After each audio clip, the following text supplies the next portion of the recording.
everyone. Have we got audio? Yes, we can hear you. Ah, there we go. Hi, good morning, everyone. Violence not just means say pass you knack or wound person, you partner, you famble, you neighbor, or even stranger self can act violent or take advantage by you. So if anybody take advantage or do violent thing them wey you not like to you or anybody who you sabi, do ya not set mouth. Now for tell who that you believe and go report na the family support unit na any police station or call 116 for help or go na hospital. Now UNFPA alone join on with the Ministry for Gender and Children Affairs, UNICEF and UN Women that then bring this message come to una.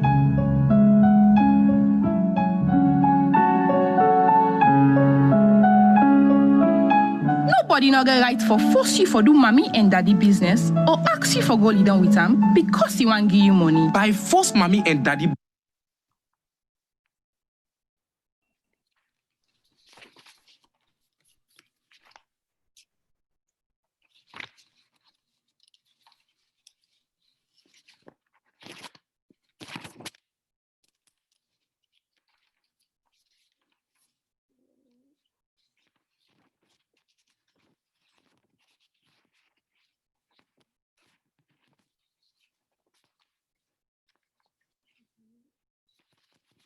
Okay, everybody's here? And not yet. We're still waiting for a couple of people. How are you today? Good, thank you. Good. Looking forward to the conversation. Yes, as am I.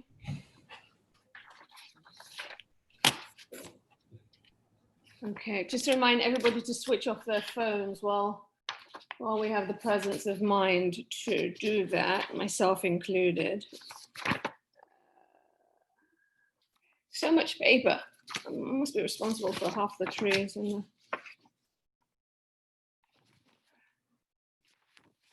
All right. Start sharing screen. Let me get my clock. 46, my phone.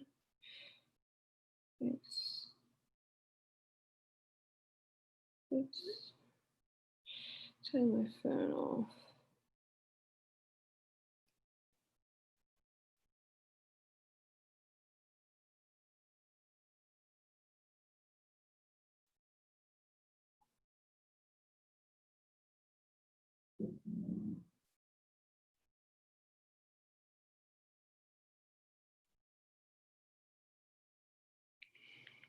Okay.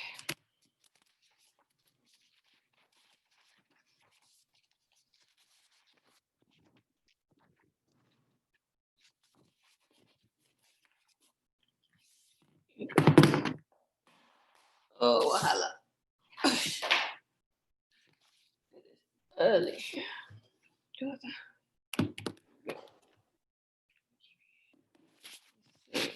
happening here? Alimatu here from London. Oh, Alimatu is here. Cherno's picture looks a little funny. Cherno, are you on the moon? Oh, I can't see it. I wish. You sure you want to be on the moon? You said that far too readily. It's not showing. Yes, we shared another panelist link. Let me forward it to you now, okay? Yeah, Cherno's is the only one that is a little. Cherno, think about animation. Sorry, what did you say? I'm telling Cherno, he looks like animation. There's something going on with his shot. Probably It might be the green screen. Yeah.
Just caffeinating. It's middle of the afternoon for you guys. It's early here. I'm using caffeine to motivate. Almost end of the day. I know, I'm jealous. Mine's just about to fall into mine. But today's my last day before I go on vacation in my apartment. So Good for you. you will not see me on the screen until September. I am done.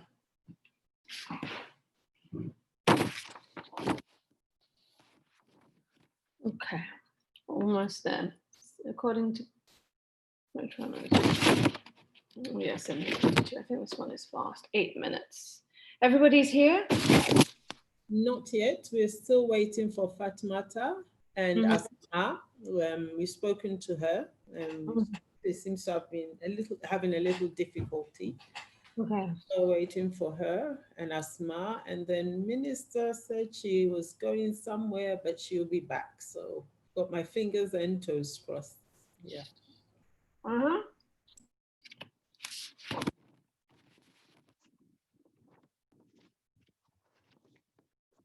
just did something. All right, we'll be here.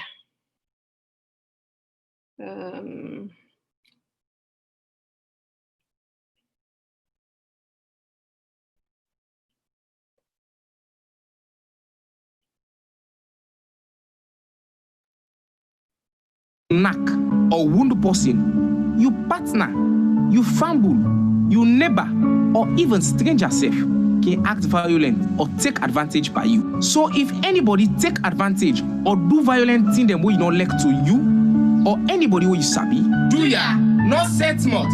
Now for tell who that you believe and go report na the fumble support unit na any police station or call 116 for help. Or go na hospital. Na UNFPA alone, join on with the Ministry for Gender and Children Affairs, UNICEF, and UN Women that then bring this message come to una.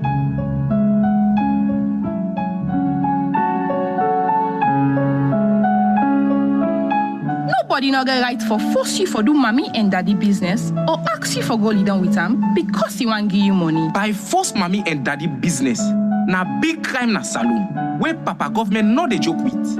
And all man get right for saying no to mommy and daddy business. If person force you for do mommy and daddy business, do ya not set mouth. Now for tell who that you believe and go report na the fumble support unit na any police station or call 116 for help or go na hospital. Na UNFPA alone, join on with the Ministry for Gender and Children Affairs, UNICEF, and UN Women that then bring this message come to una.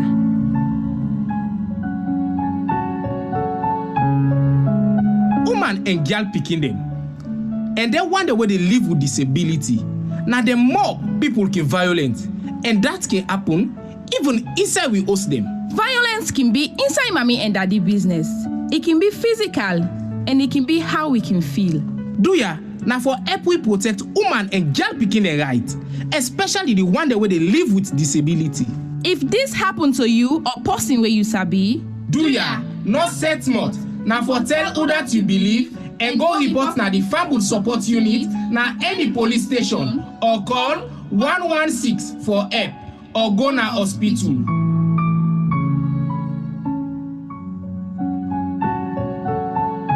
It dey against the law for do mommy and daddy business or for go married or put money for girl picking when not 18 years age and a big crime. Make we protect we picking them and report anybody where they commit that kind of crime here. Now UNFPA alone, join on with the Ministry for Gender and Children Affairs, UNICEF, and UN Women that then bring this message come to una.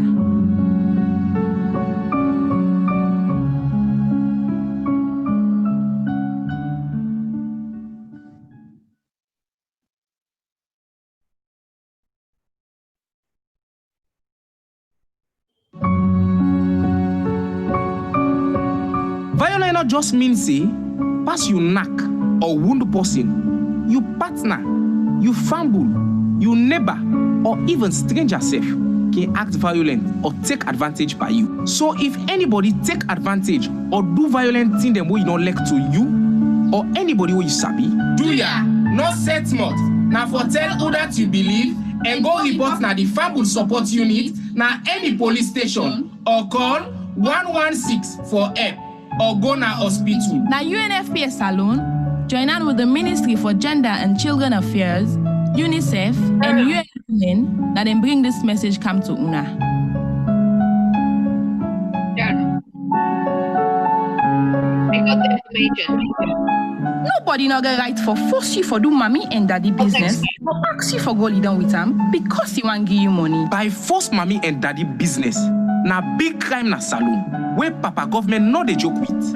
And all man get right for saying no to mommy and daddy business. If person force you for do mommy and daddy business, do ya not set mouth. Now for tell who that you believe and go report na the Fambul Support Unit na any police station or call 116 for help or go na hospital. Na UNFPA alone, join on with the Ministry for Gender and Children Affairs, UNICEF, and UN Women that then bring this message come to una.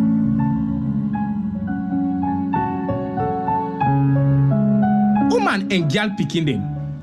And they wonder where they live with disability. Now the more people can violent. And that can happen even inside we host them. Violence can be inside mommy and daddy business. It can be physical and it can be how we can feel. Do ya? Now for help we protect woman and girl picking their right, especially the one that where they live with disability. If this happen to you or person where you sabi, do ya not set mouth. Now for tell who that you believe and go report na the Fambul Support Unit na any police station or call 116 for help or go na hospital.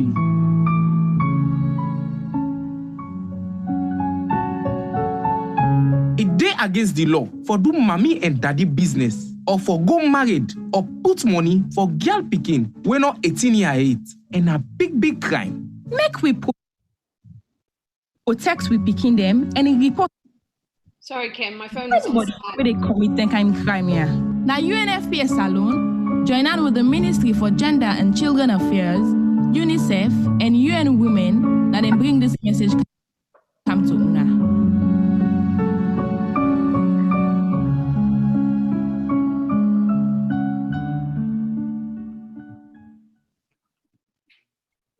It's shabby.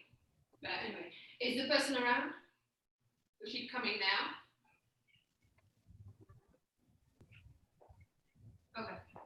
Can I have a full name? Violence not just means say pass you knack or wound person, you partner, you fumble, you neighbor, or even stranger self can act violent or take advantage by you. So if anybody take advantage or do violent thing them wey you not like to you or anybody wey you sabi, do ya not set mouth.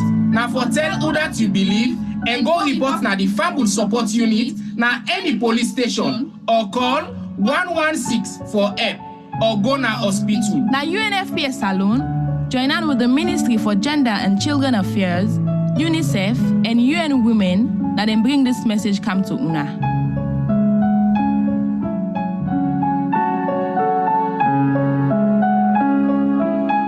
Nobody no get right for force you for do mommy and daddy business or ask you for go lead on with them because he want give you money. By force mommy and daddy business, na big crime na saloon, where papa government no dey joke with. And all man get right for saying no to mommy and daddy business. If person force you for do mommy and daddy business, do ya not set mouth. Now for tell who that you believe and go report na the Fambul Support.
We just have to deactivate the chat for a second. Just have Okay. to, yeah, we had some unwanted participants, so we have to deactivate the chat. What does that mean? Oh, you've got Zoom bombers. Yeah, there's- deactivate the chat. They should have been let in through a waiting room. I wonder if did you guys change your algorithm to stop them from doing, well, if they can hit the chat, you sure they can't hit the actual live program? Because I know that they've done that. They cannot speak because they are attendees. They are not, only whoever we let in will be allowed to speak.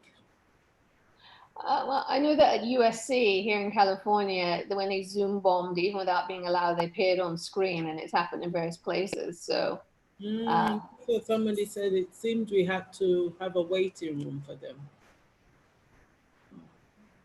All right, so we're just deactivating the chat. okay.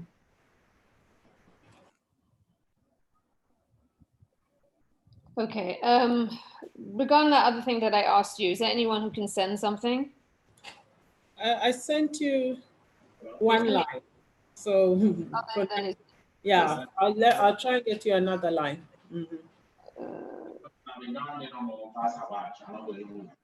I'm Googling it to see if anything comes up. I don't have anything. Okay.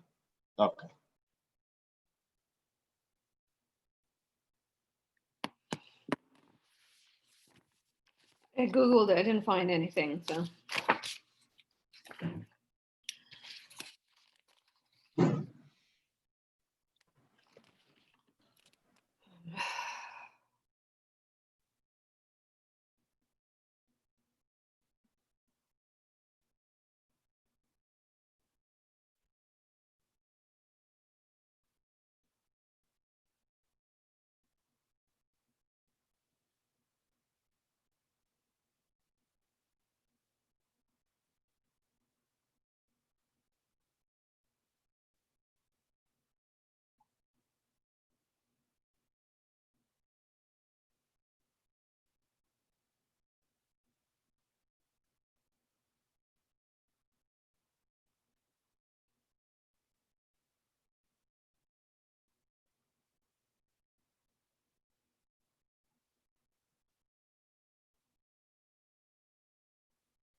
Aisha, I just have a question for you. Okay, so my phone is on silent, that's why I keep missing it. Okay, I'll read it. Or do you want me to call you? Okay, you can just read it. Okay.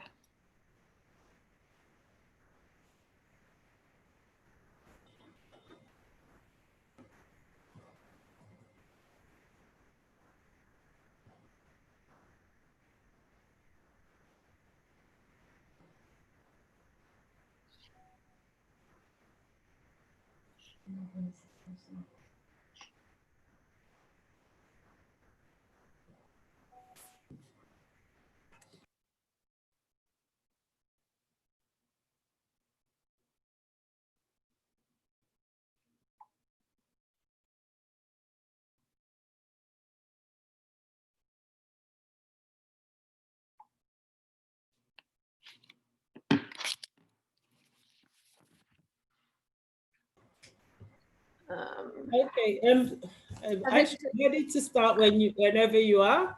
I'm just waiting for you guys. If you're ready, I'm ready. Okay, good. I think all our esteemed panelists are on board. So We're going to open it up. Are we? Can everybody see? They're about to let everyone in now, right? Or is everybody already? I'm not sure how you. we've got all the panelists on board now, and we have about 76 attendees right now listening to us. Okay, so let's get going. Yes, we are aware there's a problem with the chat. So for the attendees, don't worry about it. We disabled the chat for now. I'm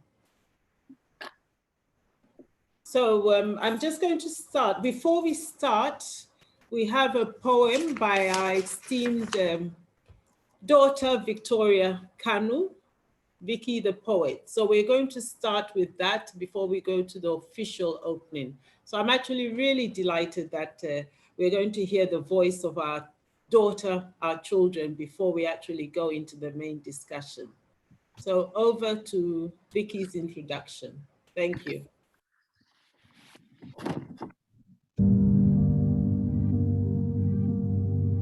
We are the victorious, and we are victory, because we choose not to become victims. We are stars, but to you we are just girls. Our words might be limited. Our actions could not be permitted. Our decisions may be omitted, but our vision are unlimited. We might be little outside, but we are mighty inside. We might be living in a thatched house. We may not even be your match now, but that does not mean we should be treated anyhow.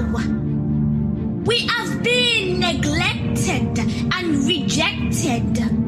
We may not even be among the selected. But know this, we are the future leaders and should not be left out of the bracket. Some have paid the price, many being marginalized. Plenty of us have been victimized just because we are little in size. So please, parents, arise and be wise. Use your real eyes to realize that we should not be treated as vice, but should be seen as future leaders. Please think twice. Sacrifice, invest in our lives. The time spent with us, do not minimize, but rather maximize. And by that, our future will be bright. We may not be opportune, but like kings and queens, we have great fortune. Our clothes could be made of rags. We might be sleeping on mats, but that does not make us rats. Education should be accessible and not negotiable, because without it we are vulnerable, but with it we are capable. Why must we be victims of child marriage, victims of teenage pregnancy, victims of girl-child circumcision, victims of rape, victims of ritualism? Why must we be victims of everything? We might not have your trust.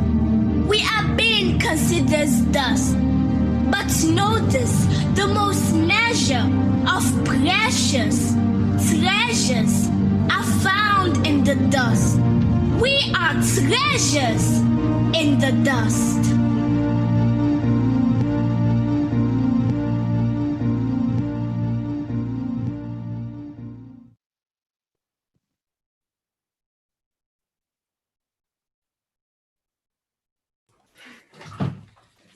Hello. Can you see me? Yes. All right. So good afternoon, distinguished moderator, our panelists, participants, ladies and gentlemen. I'm truly delighted to welcome and thank you all for joining this platform to listen and participate in this high-level discussion. Every year on 11th July, UNFPA commemorates World Population Day to raise awareness about the sexual and reproductive health needs and vulnerabilities of women and girls. This year, the theme for our World Population Day is Putting the Brakes on COVID-19, How to Safeguard the Health and Rights of Women and Girls Now. The United Nations Secretary General made a global call for a ceasefire on gender-based violence. This year, the UNFPA has called attention to the vulnerabilities and needs of women and girls during the global pandemic and the efforts needed to secure their health and human rights. And our UNFPA Executive Director, Dr. Natalia Kanem, has emphasized that no organization or country can do this alone. Here in Sierra Leone, we have localized the Global World Population Day theme to putting the brakes on the shadow pandemic of gender-based violence in Sierra Leone. Let's act now. Internationally, gender-based violence has been referred to as a shadow pandemic. This is because the COVID-19 pandemic is at the forefront of everyone's mind, and gender-based violence is often behind closed doors. In Sierra Leone, we have an enormous issue of gender-based violence. Let me highlight some of the statistics for you. From the 2019 annual crime statistics of Sierra Leone Police, there were 3,252 reported cases of sexual penetration. 3,252. This is sexual penetration of minors. We had 145 reported cases of rape, 8,917 cases of domestic violence, a total of 12,314. Now, even while these numbers seem high, we believe it's just the tip of the iceberg, as many cases go unreported. Here in Sierra Leone, at the end of June, we saw a public outburst of anger of the alleged sexual penetration of a 5-year-old who tragically lost his life. Enough is enough. We must act now to end gender-based violence in Sierra Leone. Globally, we see how one case can serve as a rallying cry for change. We can look to the United States and the tragic situation of George Floyd, which triggered a global movement against racism. Whilst this was not about gender-based violence, it illustrates how one case, one person can make a difference. We believe the time is now for a movement against the scourge of gender-based violence. Violence against women is a growing crisis within a crisis. Our response to gender-based violence in the COVID-19 crisis is critical. I'm not going to delve into the issues, as today we have a panel of eminent experts to speak to them. I believe that this conversation today will lay a foundation for action against gender-based violence. Even in the heart of this pandemic, we must continue to strive for a world where there's zero gender-based violence as we work towards gender-equal societies and a healthier and more prosperous future for our women and girls. I want to now introduce and hand over to our renowned moderator to steer us through the conversation. Now, Aisha Sise, of course, is no stranger to many of us on this platform. Aisha is a former anchor and correspondent of CNN, having appeared on programs across CNN International and CNN US. Aisha has done many things, and I could go on and on about Aisha, and she doesn't want me to, of course. But Aisha, I need to mention one thing, because I noted yesterday that you and Idris Alba, along with Asma James, had launched the Sierra Leone Sexual Assault Survivors Fund. I think it's a laudable initiative. I want to thank you for that. And I also want to thank you for agreeing to moderate our panel today. I know you're busy, so thank you very much. Over to you, Aisha. You are most welcome, Dr. Dixon, most welcome. Good morning from the west coast of the United States. Good afternoon in Sierra Leone and around the world. As Dr. Kim Dixon's already said, my name is Aisha Sasori. I am a journalist anchor and I'm a journalist anchor, author, and the founder of We Can Lead, which is a not-for-profit based in Sierra Leone to nurture the next generation of female leaders. Let me just welcome all of you formally to this gathering for the 2020 World Population Day. It is my great honor to serve as moderator for this critical conversation. As Kim has already told you, the title is Putting the Brakes on the Shadow Pandemic of Gender-Based Violence in Sierra Leone. Let's act now. The chaos that the coronavirus pandemic has unleashed right around the world has transformed much of day-to-day life, as we all know. Nothing is as it was. We have a public health crisis that is coupled with an economic crisis, and it has shaken societies around the world to their core. But as this all happens, as we are in the state of turbulence, we all know that there is also a shadow pandemic that is creeping alongside it. And it is indeed one that is primarily targeting women and girls. It is surging across the globe at terrifying levels, from France to Spain to Brussels to South Africa to Nigeria to Cote d'Ivoire to Kenya. We have seen the rise in reports of violence against women and girls, and there is growing alarm.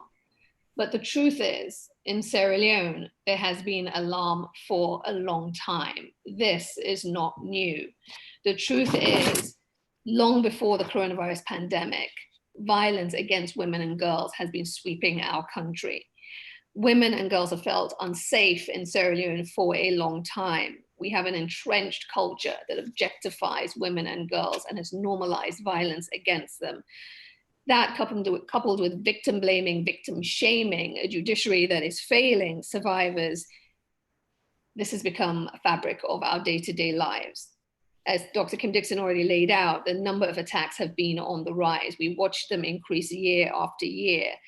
And so much so that, again, when minors are assaulted or older girls and women are assaulted, it is often met with a shrug of the shoulders and a despondent sigh of resignation. But the rape and murder of 5-year-old Khadija Sakor, as named by her parents publicly, what happened to her triggered something else. Alongside the rage and the despair, if you look closely, there's also a newfound urgency. An urgency for change that is long overdue. Reform has been slow, it has been piecemeal, and when it comes to the prevention of attacks and support for survivors and the consistent and credible prosecution of perpetrators, Sierra Leone is failing. It is failing its women and girls every single day. And Khadija, we know her name, but we also know that there are thousands of others whose names you will never know, who will remain in the shadows because they're too afraid to speak up. The time for change is now. We are here having this conversation today in this moment in time because every single person on this panel is an agent for change and understands the urgency of the moment. So let me welcome the esteemed panelists so we can begin this conversation to not just talk about what's wrong, but map a path forward. This is about us sourcing new ideas and figuring out how to do better so we are not failing our women and girls. Let me introduce the panel without further ado. Justice F. Bintu Alade is a judge at Court of Appeal. Lady Justice Fatma Bintu Alade is a barrister at law. She served as a public prosecutor at the Law Officers Department. In 2015, she was appointed a judge of the High Court of Sierra Leone, where she sat in the commercial, criminal, civil, and anti-corruption divisions. In 2020, she was appointed a judge of the Court of Appeal. I'm just going to introduce everyone with no formal, I'm not going to go according to the grid because it all gets very confusing in the virtual world.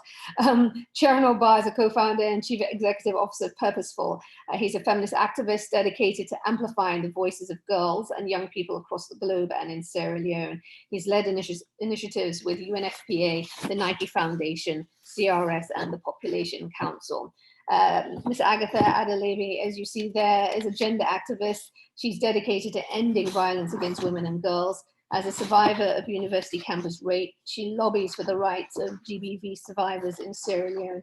She's currently pursuing a master's in development management at the university in Netherlands. And previously, she was the communications and fundraising officer for Rainbow Initiative. Barrister Fatma Sasori is a barrister and a solicitor of the High Court of Sierra Leone. She has vast experience in civil, corporate, commercial, and criminal law. She also serves as president of Legal Access Through Women Yearning for Equality, Rights, and Social Justice Lawyers. That's an organization of female legal practitioners providing pro bono legal services and support to survivors of gender-based violence, protecting and advocating for their rights. Dr. Olabisi Claudius Cole is chairperson of the Rainbow Initiative. Dr. Cole is a long-serving and dedicated medical doctor with 30 years of experience in clinical care. She's been a committed advocate to end sexual and gender-based violence in Sierra Leone for almost 2 decades, serving as chairperson on the board of directors of the Rainbow Initiative. And for those of you who may not know, Rainbow Initiative is a non-governmental organization that provides free medical treatment, psychosocial services, and age-appropriate treatments for survivors of sexual and gender-based violence in Sierra Leone. To date, they have provided care to more than 30,000 women and girls who have experienced SGBV, sexual gender-based violence. As you see on the screens there, the name is Honorable Manti Tarawali, but you can clearly see that is not the Honorable Minister who dropped out at the last possible minute, having accepted the invitation and then at the last minute dropped out. So in her place is Mr. Charles Vandy, Director of Gender, Minister of Gender and Children's Affairs. Yes, I don't seem to have much luck with the minister. She's constantly going missing on me. So we don't have the minister, but we do have Mr. Vandy, and we're grateful for your attendance. Thank you. And also with us is, as you see there, the Honourable Leslie Nee Bryan. She's Ambassador of Ireland to the Republic of Sierra Leone. She took up duty in the Republic of Sierra Leone in September 2019. She has served in Ireland's embassies in Copenhagen and Berlin and was Deputy Head of Mission at the Partnership for Peace Liaison Office in Brussels. And last but not least, as you see there is Mrs. Asma James, who I'm co-chairing the Survivor Solidarity Fund with, so full disclosure there. She's an award-winning broadcast journalist and station manager for Radio Democracy 98.1 FM. She's also the founder of the Black Tuesday movement in Sierra Leone and the Asma James Foundation. She served as president of Women in the Media Sierra Leone and vice president of the Sierra Leone Reporters Union, respectively.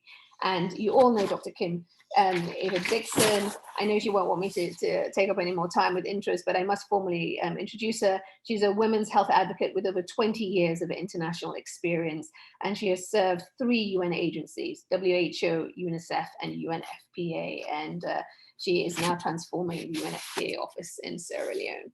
Welcome to you all. All right, so let's start this conversation. And I want to start with Agatha. Because I think you have a vital perspective to share here with everybody. Talk to us about, your view of this epidemic of violence against women and girls in Sierra Leone and the rape culture that is fueling it. Give us your perspective, what we're dealing with here. Thank you very much, and thanks to the organizers and also to the hosts and viewers all around the world. I say thank you and welcome. I would like to first of all say gender-based violence is a difficult situation all around the world, and from Sierra Leone's perspective, it is more critical and difficult because we know the kind of situation we are living in.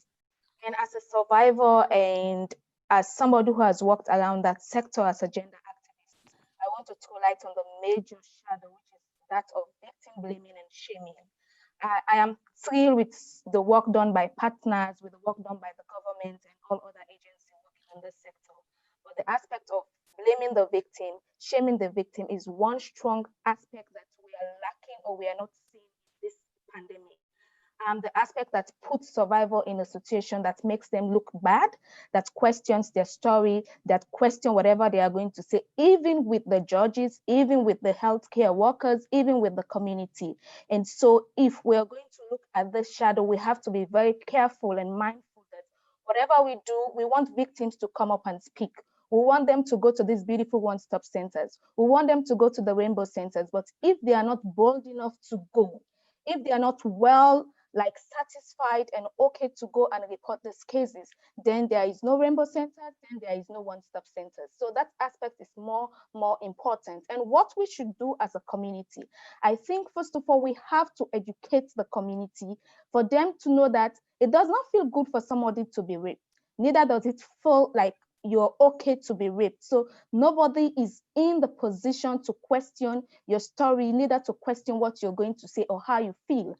I see a lot of people don't come out to talk about their ordeals. And one of the reasons is that they are afraid of how people will interpret their stories, how people will look beyond their stories. Some people, if you tell them your story, they will fail to see you as a person, but rather will see you as somebody who wants to blackmail, who wants to make story of something which is not necessary. So we have to go back to the drawing board, do a lot of community engagement, a lot of community sensitizations, do a lot of mobilization so people can be well enough and comfortable to report these cases. Because I see we have a lot of things going on. And what is missing here is the community education and sensitization on that issue. Because as I mentioned, nobody would love to be raped. Nobody wishes to be raped. And so if you're raped or sexually assaulted or domestically violated, nobody has the right to question you. The more you question a survivor's story, the more you push that survivor not to speak out, the more you push that survivor not to go to court. Most times the lawyer will tell you the judges will throw the cases out of court because of lack of witness, or maybe survivors don't show up. But most times they are afraid what the court or what people will say about their stories.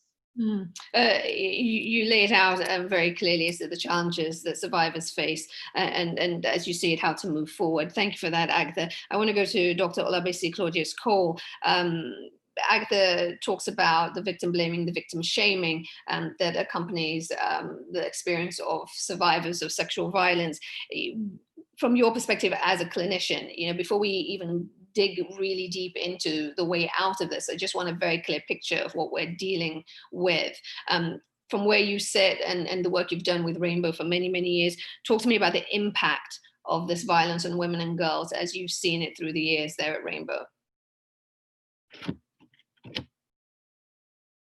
Can you unmute Dr. Cole?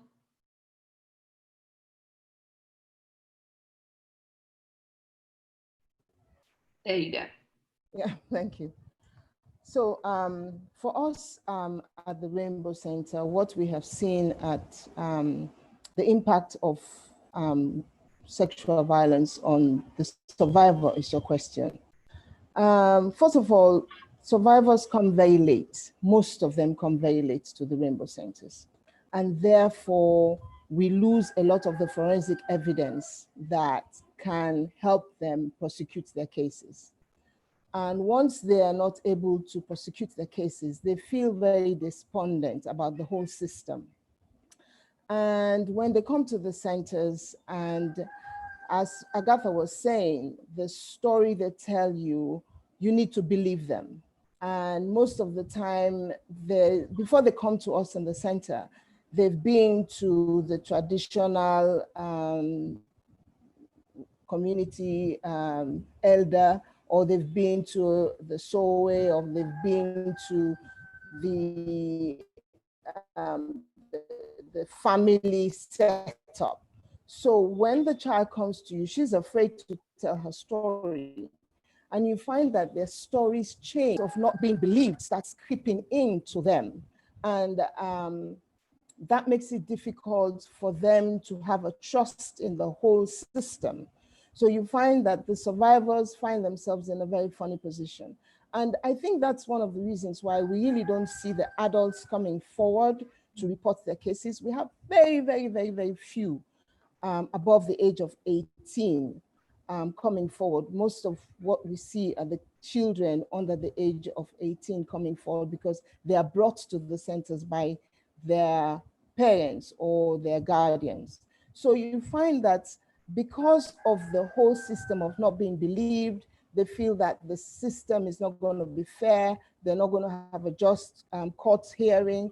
You find that they don't come forward. And even the male, because we shouldn't leave out the male. The males too don't come forward unless most of the male survivors we have are mostly children. We've had 1 or 2 male adults, but they don't come forward. So you find that it has an impact in their trust in the system.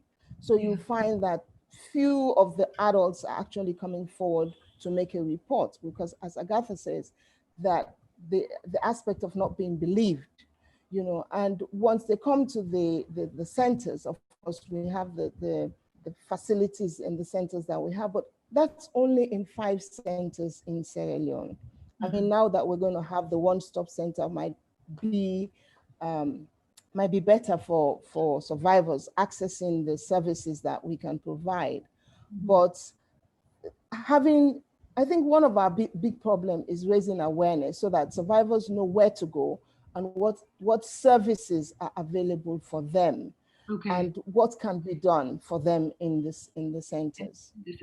All right, we'll dig deep into the way forward. But thank you for, again, 2 speakers now talking about the victim blaming and shaming and how much that is impeding people speaking up. Asma James, to you, you've been covering these stories for many years. As we talk about this victim blaming, the victim shaming, we're talking about societal attitudes. We're talking about the ways in which women are viewed and the normalizing of rape and violence against us. Give me your sense of what's fueling this culture, this rape culture.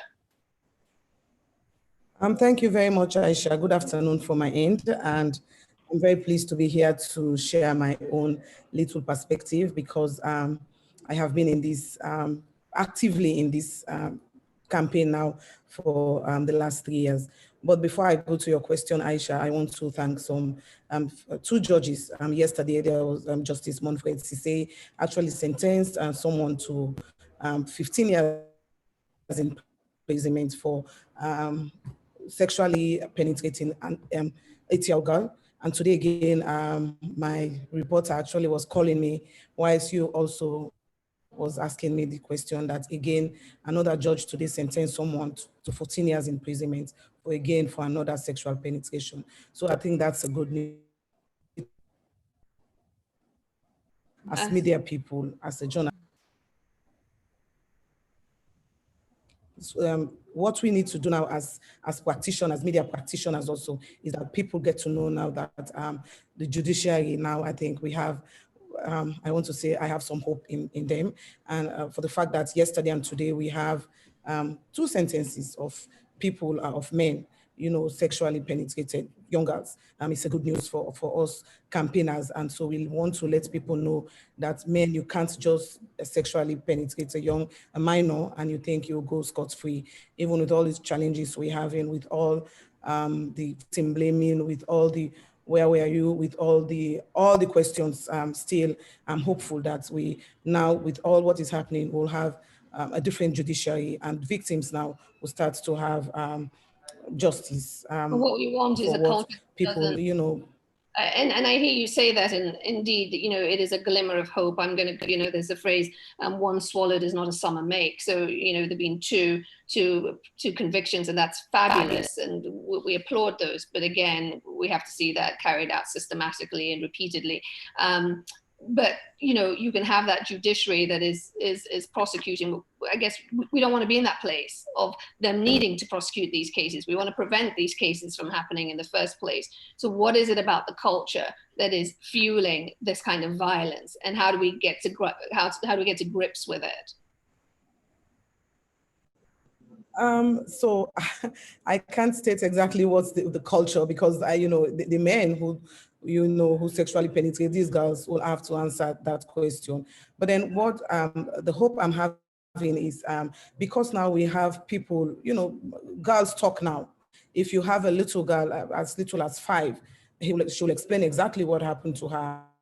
So we just need to give more education, sensitize people, sensitize the public that you need to come out, despite what people will say that, okay, where were you? But then we still need to encourage these girls to come forward.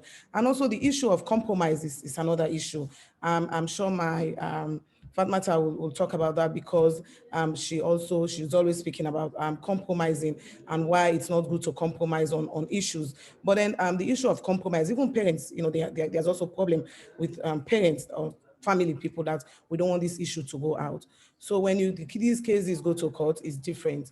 When they go to court, you see delay of witnesses. Sometimes witnesses do not show up. Sometimes even lawyers will have to support these witnesses or these victims to come for their cases to be heard. So we also need to look at it holistically, so that when we are educating people as a media person, we have to let the parents also, the guardian, know that you have to come up, or you have to let this child explain what exactly happened to her. All right, thank you for that. Charles, to you. A great deal of focus of the conversation so far has been on the response to the crime. I'm actually as interested, if not more, in terms of how we prevent ourselves from getting to that place. So I'm going to put the same question to you about the rape culture in Sierra Leone and how we find ourselves in this place, because unless we understand really how we find ourselves getting to this place, we're always going to be just responding to the result. So, if we're going to be holistic, I guess we have to target it from all ends. So give me your perspective on where we are. Thank you so much. And it's an honor to be here. Thank you for having me. Thanks to UNFA for putting together this really compelling panel. I think you're spot on. I think the analysis of this issue has to start from the way we treat and perceive females in our society. I always look at global reports on, for example, one very important, and people will think it's not significant, but a significant indicator globally. They check something called daughter and son preference. So what do you want to have? Do you want to have a boy, or do you want to have a girl? Sierra Leone, hey, please close that door for me. Sorry, there's a background of Freetown sound. What's up? You can hear that. I apologize. But you will be surprised to realize that Sierra Leone has one of the highest male preferences of any country in the world. That's a really important indicator. We prefer boys. Now, that's the beginning of systemic cultural discrimination. Because when you have a boy, if you're a woman, they say, this woman, you see this woman, born a boy picky born for me. They shower that boy with all. Being a girl, the disadvantages become intrinsic and embedded right at that stage. It's about what you get from the beginning. It's about how you're treated. A girl's value in our culture is reduced to her body, to her sexuality. In fact, the first people that come to your house when you have a girl, they applaud you and they say, if it's a man, this one again for become your wife. If it is a woman, this one I get for born picking for them, may marry them. We begin this culture of over-sexualization of females. And that's translated as well in our school system. The way we treat our girls in the school system, what we say to them, you're not girl picking, you cannot do this. We reduce them to their body. And that is one thing we don't talk about, is female genital mutilation or female genital cutting, because it is part of that sexualized culture of the female body. What we do to a whooping, at least 80% of females in this country, is subject them through a practice that basically says, for you to be a woman, for you to be a female, there's something not complete. We need to do some surgical operation on you that should prepare you for your sexuality. And then we graduate to child marriage. People don't realize that 38% of girls in this country are married by age 18.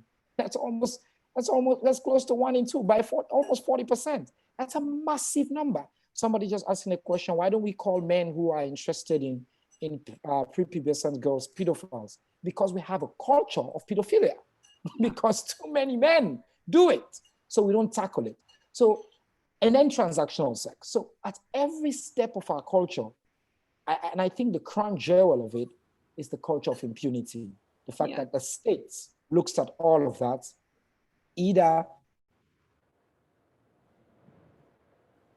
the other speakers have said, when women come forward, the state is not there to stand by them. The institutions are not there. The structures are not there. So when you untangle all of those things, Aisha, is you have the product of a systemic, really deeply rooted rape culture that continues to brutalize the girls and women of our country.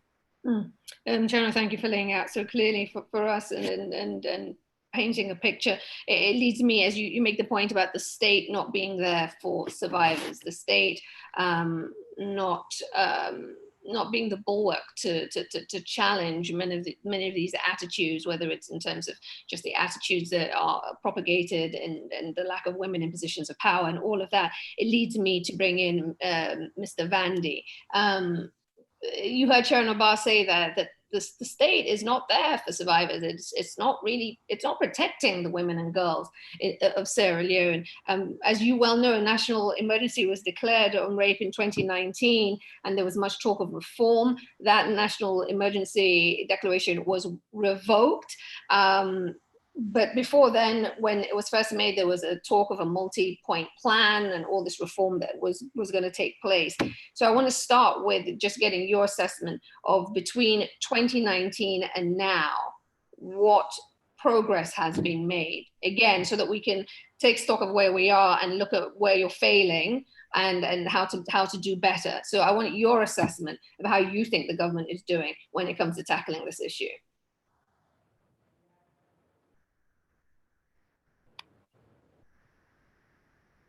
Thank you very much, Aisha, for bringing me to the fold. I am here. I could not be doing better as the Honorable Minister could have done. But permit me to respond to your question as to what is being done since the declaration of the emergency February 2019.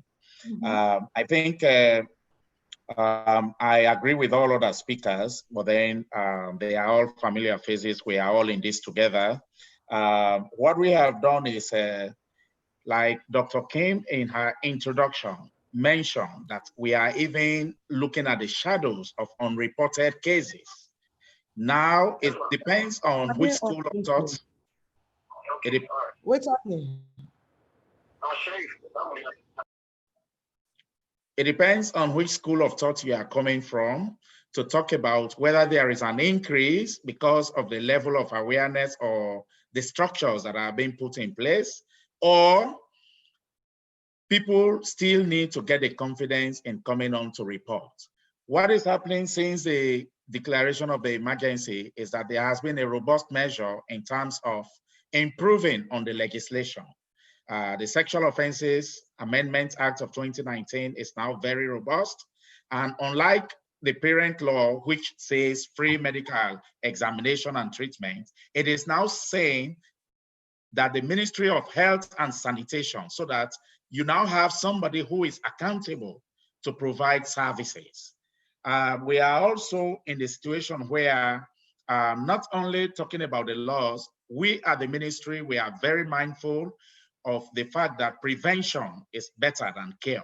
So what we did in March, between January and March, was to ensure that we developed a national male involvement strategy that was heavily supported by UNFPA and other partners, to see that before it happens, we have to prevent, because rape is becoming part of Sierra Leone culture. And in that strategy, we are looking at how we involve men who are the perpetrators of these crimes, for them to see reason not to even go that path. We are also looking at the aspect of looking at parenting strategy. Just a couple of days ago, Honorable Justice Monfresi said, alerted me that even in the Constitution, Section 13H is also talking about stronger parenting, ensuring that people put in place what needs to be done to protect their children. We are also looking at how do we strengthen the neighborhood watch response strategy, because gone were those days when people, if you see your neighbor's child in a dangerous path, you get that child, give her or him a two-stroke from and ensure that he or she conforms to the norms of the society. We need people to be accountable, not only looking at people's children going astray, but also coming in to address some of those issues. Okay. Quite recently, like yesterday, Aisha, His Excellency the President launched the one-stop center for SGBV response. I mean, these ones are placed in districts where the rainbow facility is not available. You had Dr. Olabisi saying some of them come in late for services. So if somebody is now in the other districts where these one-stop centers are located, I think accessibility to service is what we are actually moving towards and ensuring that people are aware, which is why we've created the 116 rape line, so people can call. It's a free toll line so that services can be provided to you and you can be directed as to where to go for services. Okay, we're going to hit pause there. Thank you for that. I'm going to get the activists here to give their response to what you've said. Cherno, very quickly, because I know that you played a role in certainly advising the government as they put together some of the work in 2019 in terms of their response to this epidemic of violence. Your response to what Mr. Vandi just said. Mr. Vandi and I, as he said, we work together. We support the great things that I think the government of Sierra Leone have been doing. I think every Sierra Leonean, and I think Mr. Vandi agrees with me, every Sierra Leonean knows that we have not done nearly enough, or we have not kept our promises to survivors and to women and girls in Sierra Leone. And Aisha, I like to present it in very simple terms. We call this a national emergency. We declared it a national emergency. An emergency, personnel, we have not done those things. Ebola, we created an EOC, we put people there, we put money there, we bought cars, we bought ambulances, bam. When we came to Corona, we've done the same thing. We brought in the best people in government, but we said rape was a national emergency. Even with treatment, the president declared, and just before this program, I went back and I read everything he said at the State House the day he declared. He said there will be free treatment at all medical facilities in this country for victims and survivors. I'm sorry, that's not happening. We all know that. The fact of the matter is, while I cannot fault the intent of folks like Mr. Vandi, who I know are doing great work on this, the state, at the level of the state, have not put and directed the resources, the time, the structure that we need. One typical example is the president said he's going to announce a task force. People on this call worked on that task force. We went to the UN and actually said at the UN that the task force has been established. It's not been done. It's not been done. We know that, he did well by declaring rape a national emergency. We see the work that they're trying to do. The Honorable Mantitarali as well is trying to do some things to move this forward, but it's not nearly the pace of the crisis that we face in this country. And that's what we're complaining about. Mr. Vandi, let me give you a chance to respond, and then I want to go to Fatma Sasori, who has a legal view of this, and I want her take on what Mr. Vandi and Cherno just said. Ms. Vandi, would you like to respond? Yes, thank you for giving me the space. The adage that goes that Rome was not built in the day. I think we as a ministry, we are taking our steps. And I think once these one-stop centers in these 5 districts kicks off, I think the confidence, like Agatha said, the confidence that survivors we have in these services that will be provided by the centers, I think it will make a quantum leap of progress that we are now looking at. Because if people get to the centers late, forensic evidences are lost, you are sure that you are not going to win that battle in the court. So a lot of things that we are now looking at, Chairman, is just suggesting that we are starting at the operational level. Yes, the normative framework, the laws, the policies are there, but then we are now looking at those operations. And once we have involved His Excellency to launch these centers, I am sure the greatest political will is going to be energized into this, and we can make progress. And I am very hopeful, like Asma is hopeful. There is a glimmer of hope in the judiciary. I'm also hopeful at the operational level that the state will support these structures. It's such hopeful people. I just must be very old. I must be losing my hope. But hey, I'm grateful for it. Maybe I'll catch some of it today. Fatma Sasori, let me ask you to weigh in, please, and then I want to bring in Lady Justice Bintu Aladi. Fatma Sasori, hearing Mr. Vandi speak there, he is suggesting that these one-stop centers are the turning point for progress on this issue. Are they? You know what? First of all, thanks for having me on your program, and thanks for allowing us to air our views out. Mr. Vandi, I hear you loud and clear, and I'm happy the ministry is taking steps, but I assure you that we, the people of Sierra Leone, are really worried because one, I'm not hearing about capacity of the safe homes. I'm not hearing about capacity of the one-stop shop centers you're establishing. I've had the minister say they're training midwives. I've had the minister say they're getting paralegals from the Legal Aid Board to help with witness statements and evidence gathering. Let me assure you that unless and until we amend our laws, you are training the 25 midwives in futility. Unless and until those paralegals have legal background sufficient enough to gather the necessary evidence that will be used in court, all of your steps are mainly cosmetic. The minute we have rain, it rinses off very, very fast. The worst thing we can do to the survivors is to give them hope and then we don't produce results for them. And I tell you, the system that we have is such that we are traumatizing and re-traumatizing the victims and the survivors over and over again because of the kinds of structures we are setting up. We're hearing about 3,000 cases being reported in just Freetown alone, and a total of 12,000 cases in 1 year. And we're working on establishing just 5 stop centers. We should not be taking snail paces at this time. We should be running with this issue. It's been a year and over since we had the state of emergency declared, and yet we're taking baby steps. The first time we had a call center established after the declaration was in March or April of this year. We had to wait a year and 1 month for that call center. At that time, things had moved way ahead of us. Even the perpetrators have moved ahead of us. So we're hearing horrible crimes against women and girls. And then we're trying to address the issues of last year, this year.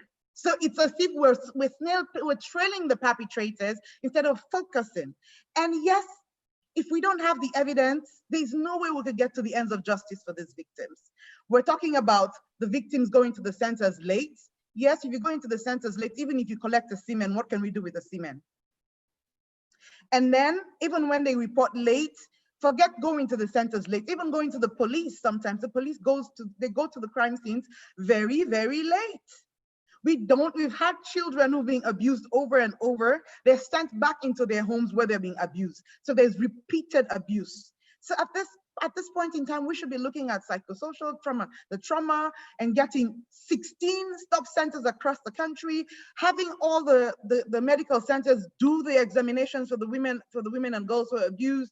We should be doing changing of mindset. We should be advocating for community engagement. We should let people know what the crimes are like. Compromise being a crime, it's a serious problem because most people end up going to the Rainbow Center late because, as Dr. Alabisi said, they've gone through all these other leaders to finally get to the center. That's because they're not seeing results. At the end of the day, every victim, every survivor wants justice. And the trails to justice have to be very clear by proper structures being set up, not hogwash. We don't need hogwash at this time. No 5-year-old, no 6 months, no 3-year-old, no 3-month-old, no child deserves to be violated in the way our children are violated in Sierra Leone. Ms. Vanny, before I give you a chance to respond, because Agatha is a survivor, I do want to get her to speak to what has been said and whether she agrees. And then Lady Justice, I'm coming to you, but let me give Agatha, because of course she can speak to, you know, somebody who's had to use the system. What is your take? Do you agree with what Fatma Sasori and Charna have said, that the government has not, in effect, fulfilled its promises? The intent may be there, but they're not doing enough. Well, I would like to agree with them 100+%. And as I say, and as what they've mentioned, the government is just doing baby steps. I used to say to them, they are the backing government, but not the biting government. They back all around. We are doing this with nothing. Now I see the setup of the 116 rape line, which I'm happy about. But again, let's be mindful. Is this not the as usual rape line? Or is this not the as usual call line? Because no survivor will want to call for help and don't receive help immediately. No one will not want to call and the person is in pain and somebody will keep asking you repeated questions. And again, we have to be mindful. The 116 line, are we only thinking about places that have internet coverage, about places that have network? We know the situation in Sierra Leone. We have places like Tambakas, places in remote communities that cannot use internet connection. So what is the government going to do? I always say we are tired with baby steps. As a survivor, I know I am bitter, and I know so many other survivors in the community are bitter and more bitter than I am. But one thing we want to say, we want to trust this government to act on our behalf. And how do we trust them? Is by them giving us what they say they will give to us. We are tired. We want to fight in government. Give us the case, give us what we're supposed to get, make the one-stop centers running. And again, Aisha, I am afraid. Now they are politicizing the one-stop center. What if the APC comes in power and they do not have interest in rape or sexual-based violence issues? Then that's the end of the one-stop center. They should try as best as possible to communicate or to negotiate and work in partnership with organizations, NGOs, because they won't go. They are here forever. But now I see the government want to do this, government want to do that. What if they are going to leave power and the APC comes or other party comes in and they don't have interest in rape, they have interest in something else? Who is going to fund all of the things they are doing? Who is going to give a headway to this? I am very angry, I am very bitter, and I know the bitterness I carried is carried by so many survivors in the community. Aisha, could I just come in? Absolutely, of course. Yeah, I mean, I just want to come in here on the one-stop center. Why? Because I'm a clinician and I'm not a politician. I'm from UNFPA, and with UN Women, we've set up the one-stop centers. So I must talk about these one-stop centers. These are real. I'm sorry, it's not politics here. These centers are integrated into the hospitals. As UNFPA, we built a hospital, King Harman Road Hospital. We now have a reproductive health unit as part of the hospital. Doesn't matter about the government. The center is there. Yes, I hear all of you on the capacity, and I understand that. In fact, it's such a shame Minister is not here, because I believe that she has done so much within the short time that she's been on board. She came to me, she went to UN Women, she said, we want these one-stop centers within, I think it was 2 months. I said, Manti, look, we're talking about the clinical issues here. Can't be done. She said, Kim, I want it. So we work day and night to get these centers up. I can tell you, they're not perfect, but I can tell you that these one-stop centers that are there now are some hope to the girls. If we think that it's nothing, then I'm sorry. We spent so much time on this. Even I was with the minister 6 weeks. She says, I want a male engagement strategy. She said, can't do it. She bothered me. We worked day and night. We had it. There is hope. So I'm appealing to all of you. There is hope. I am telling you, the one-stop centers, we have them now.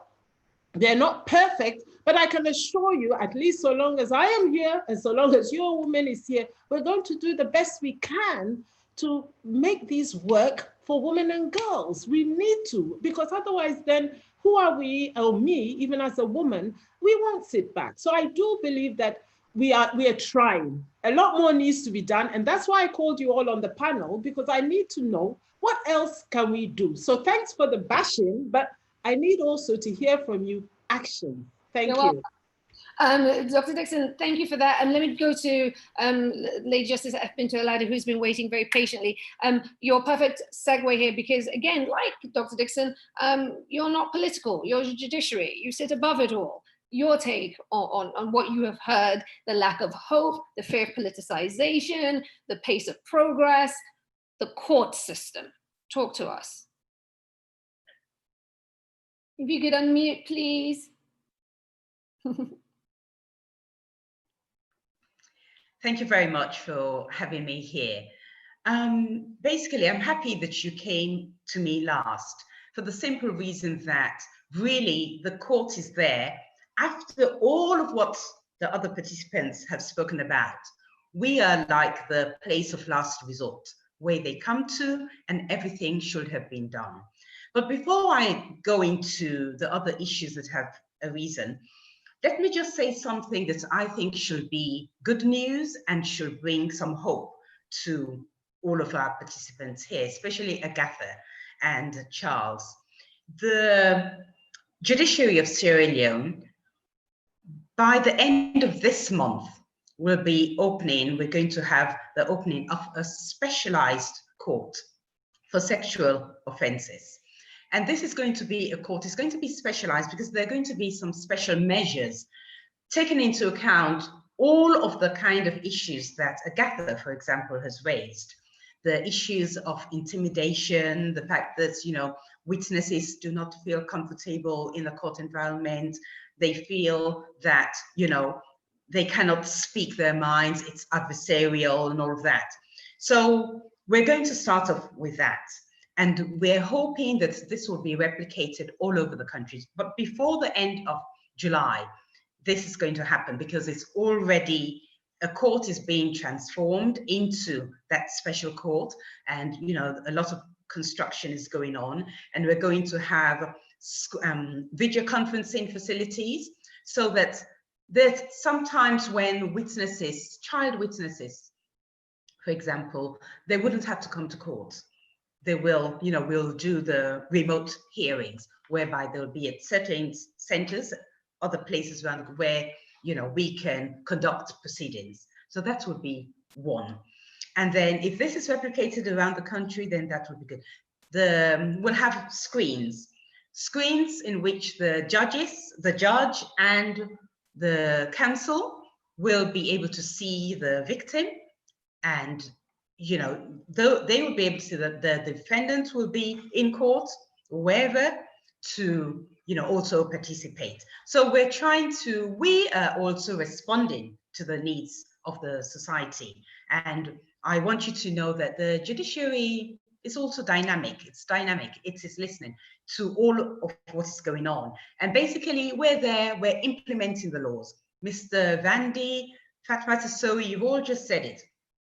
In 2012, we had the Sexual Offences Act. From 2012, in 2019, not only have we got the Amendment Act, we also came out with regulations too. So even the sentences that are being levied out, as you heard earlier, what my other colleagues have been doing, and now we're sending people to 15 years imprisonment, other people life imprisonment. So the judiciary is also working with the society. I mean, we listen and we're also reforming. There's a lot of training. You know, there's Dr. Olabisi Cole will also testify to you that she has been to meet with judges, and we've had training sessions where she had an opportunity to train, in fact, all of the judges. Now we're going to have another training session very soon. It will be for a limited number of judges.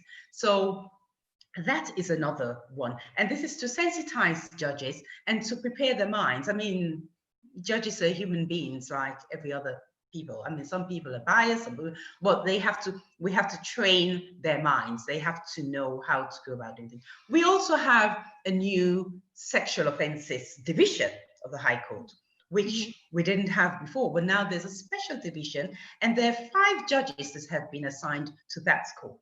I mean, the only thing I'll say about, because of the volume of cases that we get, not just, you know, the sexual offences cases, but all the other matters that we deal with, we do not have judges that sit exclusively on sexual offences matters.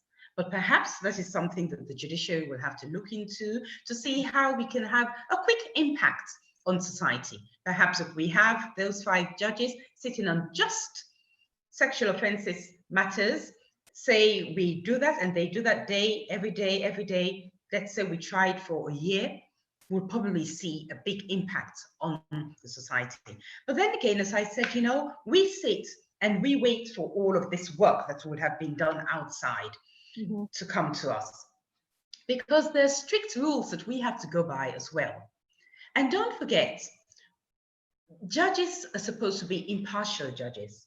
We don't just sit there and say, oh yes, become all emotional and say, yes, because of this, we have to be with the girls. We have to be seen to be impartial. Because I know that there's some cases that come to us in court in which, if you don't look at the evidence carefully, and if you don't look into those cases properly, you'll find out that you'll be convicting people unnecessarily and wrongfully. I know that there are times when people when they want to settle scores, we've seen cases like that, where families want to settle scores, they use the Sexual Offences Act. They do, I've seen that. So, but I think Chairperson started on where I think we have to start from as a society. Chairperson has touched on it. It's right from the beginning, that home background, that community, the education of the community, parenting skills. We have a lot of parents, they do not know, they give birth to children, to girls. They do not know how to bring up their children. I think parents have to be trained. People have to know how to look after children.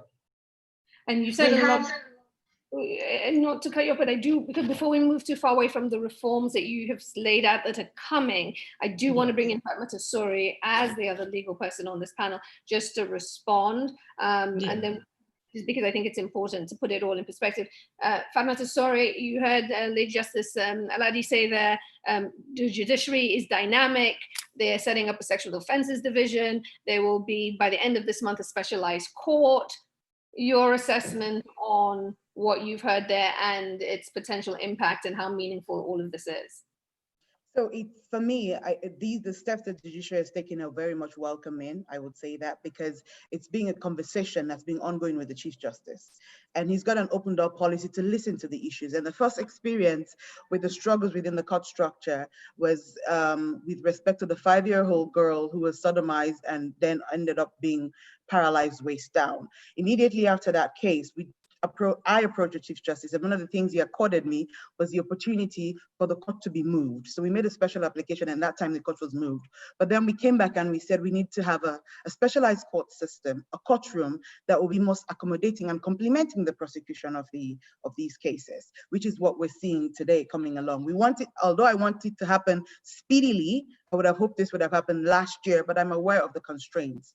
And also to note that it's just not one courtroom, because if you're just doing it for one courtroom, we're going to have a huge backlog of cases, and we don't want that to happen. So we need to have specific courtrooms across the country in all the courthouses that we have available across the country.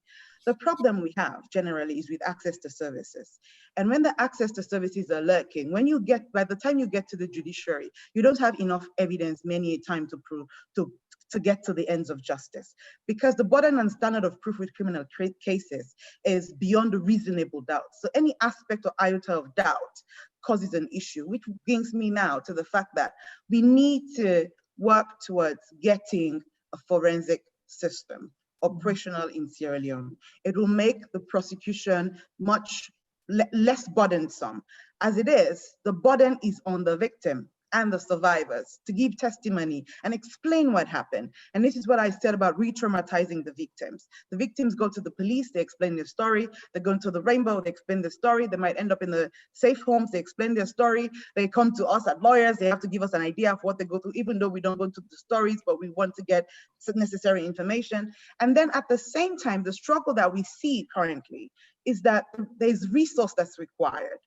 And it's passed, the burden or the expense of investigating these cases has been passed on to the victims and survivors, making it extra difficult, noting mostly, that poverty is prevalent in Sierra Leone. So if you're asking a survivor to chase their IW numbers when they go to the Rainbow, which has only one facility in Sierra Leone, and then come back to the police, start following up with the police to determine when the case comes up, has to go to court, and there are several adjournments. It just becomes very, very difficult, and the people become constrained, and it opens room for compromise, because the more there is delay in accessing justice, on getting to the ends of justice, these people feel weak, and at the end of the day, most people have never seen some huge amount of money, and then you start having a situation of compromise. We also have to look at the status of the perpetrator.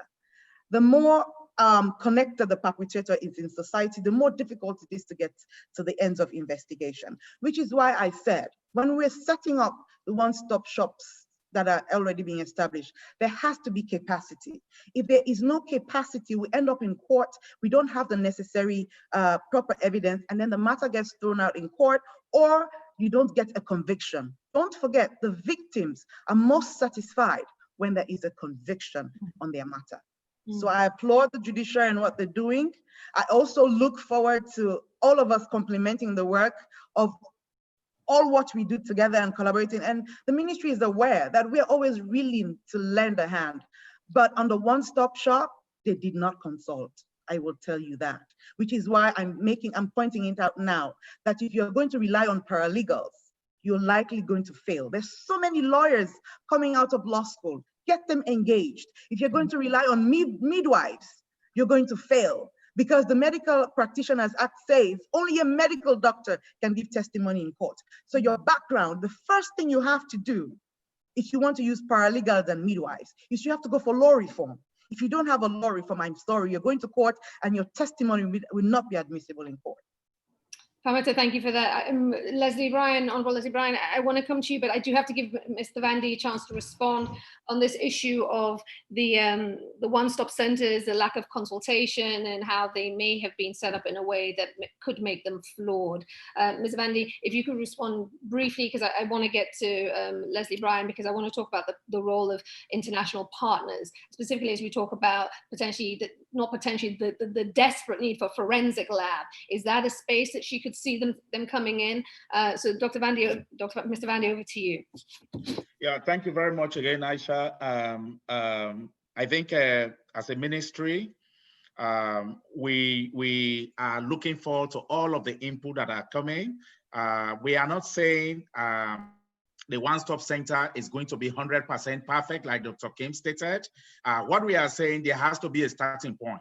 Like Fatma stated, victims going to a police station make statement, going to a hospital make statement, coming to lawyer. Now you come, the FSU is in the one-stop center. You talk to the medical examination team. They are in the one-stop center.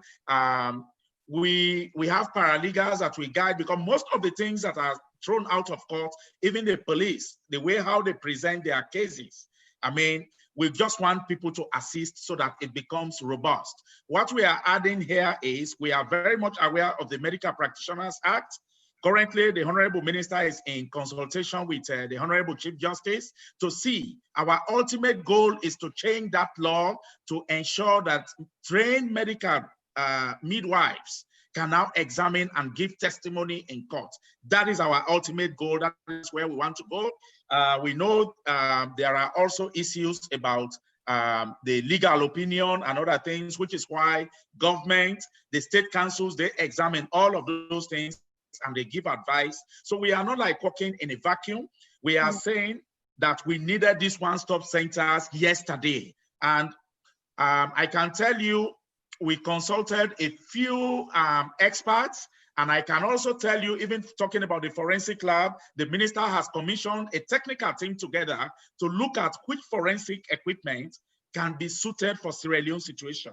So what we are now doing, Dr. Kim is part of that team that is working on that technical side. We want to see that before the end of the year, hopefully, that Sierra Leone has something to put in place to support evidences in court. So what we are saying, as a new ministry, I can see the energy of the Minister of Gender and Children's Affairs, Honorable Manti Tarawali. If we have time, we are going to actually talk about what we have done between January to date, and that will tell you that there is a glimmer of hope that we are marching towards.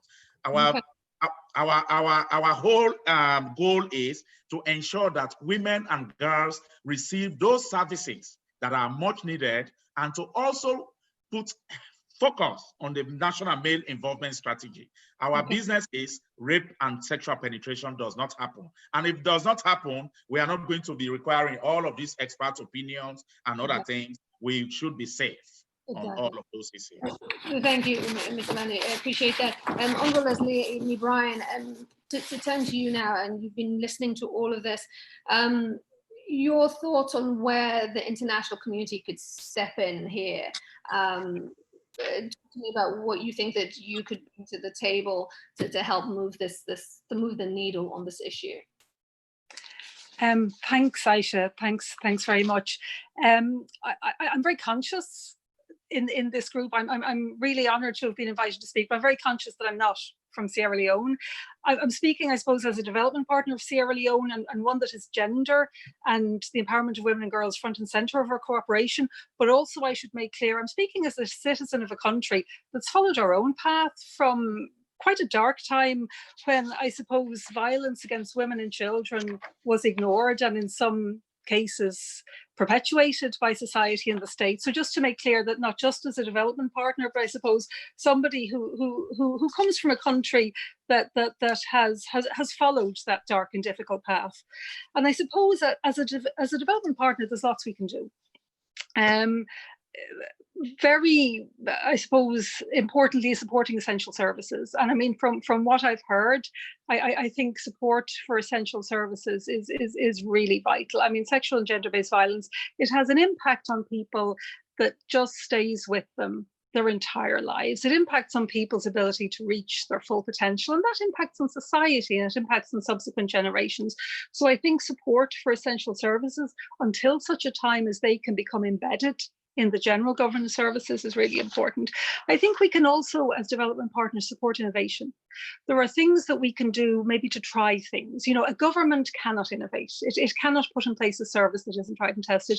And I think for development partners, this is something that we can support. I think we also have a convening power. We can bring people together. I mean, what I've heard many speakers say is that victims need to be emboldened, they need to be empowered, we need to engage with communities, we need to remove stigma, we need to remove shame. That is done by people going out and speaking about it. And I think giving a platform to survivors, giving a platform to civil society organisations who are involved in empowerment and I suppose awareness raising is very important. We can also engage with government. I mean, as development partners, we do meet with the most senior levels of government, and I think we have a role where we can challenge a little. I mean, there's a line we can't cross. But I think at a very basic level, you know, we can look around and when we meet, and sometimes very often we don't see women in the room. And we can say, why, where men are gatekeepers to change, this is problematic. And I think that's something that we can raise. And I just one thing that I'd like to add as well. I mean, it's about addressing providing services, but I suppose also understanding what gives rise to sexual and gender-based violence. And I mean, this is very, very complex. Societal attitudes, social norms, attitudes to the integrity of women's bodies, the extent to which society feels it has a stake in women's bodies, the lack of legal protection or sometimes legal barriers, and where women are absent from key decision-making processes. There are areas where development partners don't have a role. It would be inappropriate, but I think we do have a role in empowering and resourcing people within society who do have a role here, and in making sure they have a platform and making sure they are not denied their opportunity to really be key change makers as a result of being denied a platform or being denied resources. And Honourable Leslie Bryan, are you committing to doing that here in front of us all, in front of all of us here today? Oh, we do it. We've been supporting the Rainbow Centre for almost 14 years. We're a key partner of UNFPA. It is front and centre of what we do. So absolutely, we have been and we will continue to.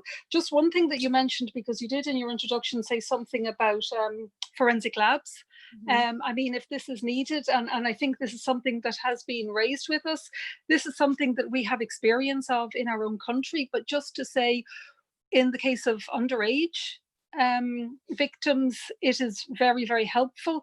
What we have found is in the case of adult victims, the question of consent comes up. So a lab can prove that somebody did engage in a sexual act, and then it goes back to those societal norms, the extent to which we feel we can disempower and question victims. And even when you do have a valid lab sample, people say, she consented, she's lying. So this is something, yes, we're very much part already of a commitment, but absolutely, we signed a memo of understanding with the government last year for 5 years for 67 million euro of development cooperation, all of which is geared towards the empowerment of women and girls in Sierra Leone.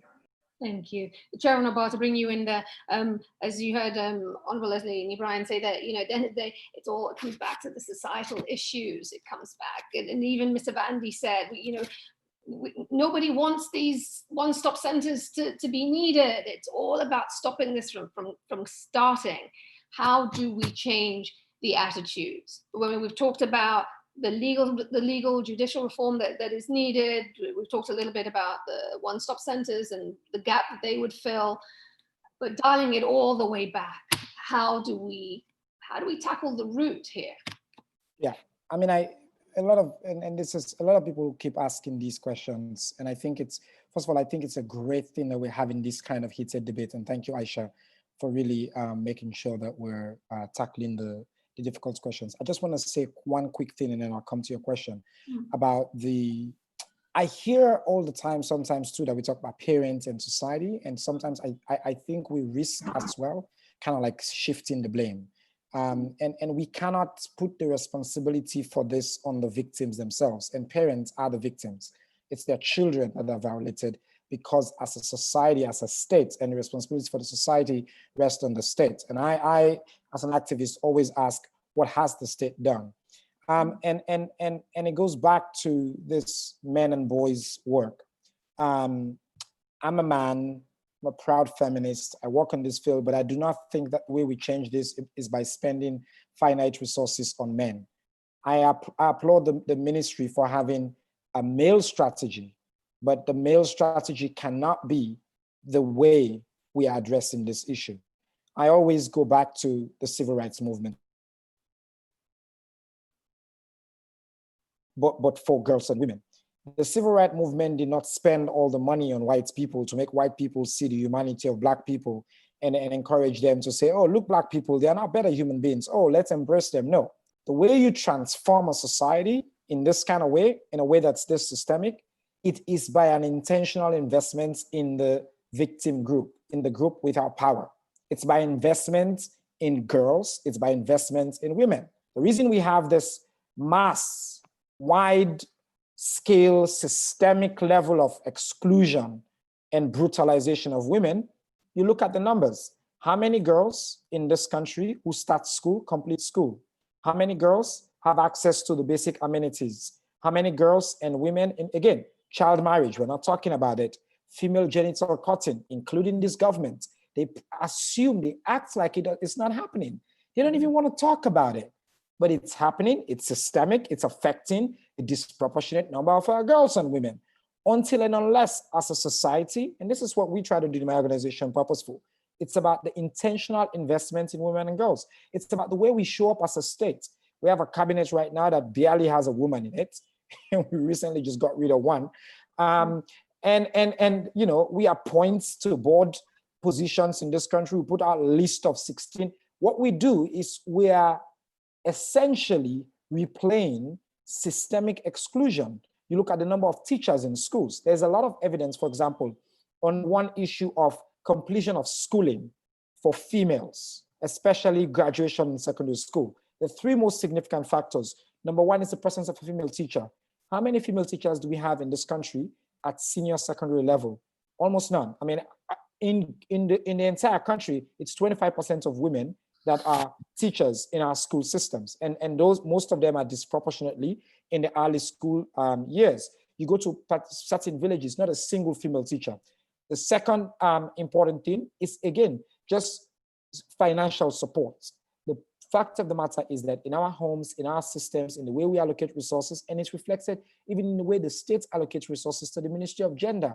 I look at the work Honorable Sasori wants to do, the work that I know Mr. Vandi has been doing for many years. For many years, this state of Sierra Leone has given 1% or less to the Ministry of Social Welfare, Gender, and Children's Affairs. The Family Support Unit of the Sierra Leone Police does not even have a functional bank account. The Family Support Units, that's the one place where they're supposed to be investing in protection and support for women and girls in our society. So what I think changes this equation, and I'm happy to really commend the Embassy of Ireland for their support and intentional support for women and girls, but also DFID has been doing a good job, and we're partnering with them as well, the UK government. We need to see the government of Sierra Leone also step up on systemic intervention. You almost, again, it's a civil rights investment. It's not, and unfortunately, what I hear is they are bringing a knife to a bazooka fight. This is a bomb fight, and they're throwing daggers, they're throwing knives. They're like, oh yeah, we're doing this. Look, we're doing this, baby steps. I'm sorry, we've passed the time for baby steps. This is 2020. We are poor and a backward country because we have not done these things and addressed systemically in a big, bold way the issues that are affecting our women and girls. Until we do that in a serious way, we're gonna be having conversations about baby steps. General, thank you. Dr. Olabisi Claudius Cole, would you agree with what Chairman just said there in terms of the way forward? I mean, you have the Rainbow Centers.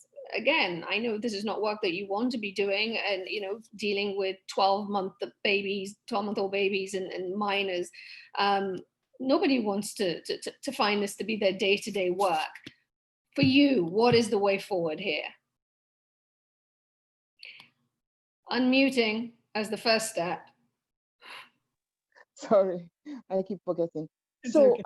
I want to take us back a little. We talked about the male engagement issue.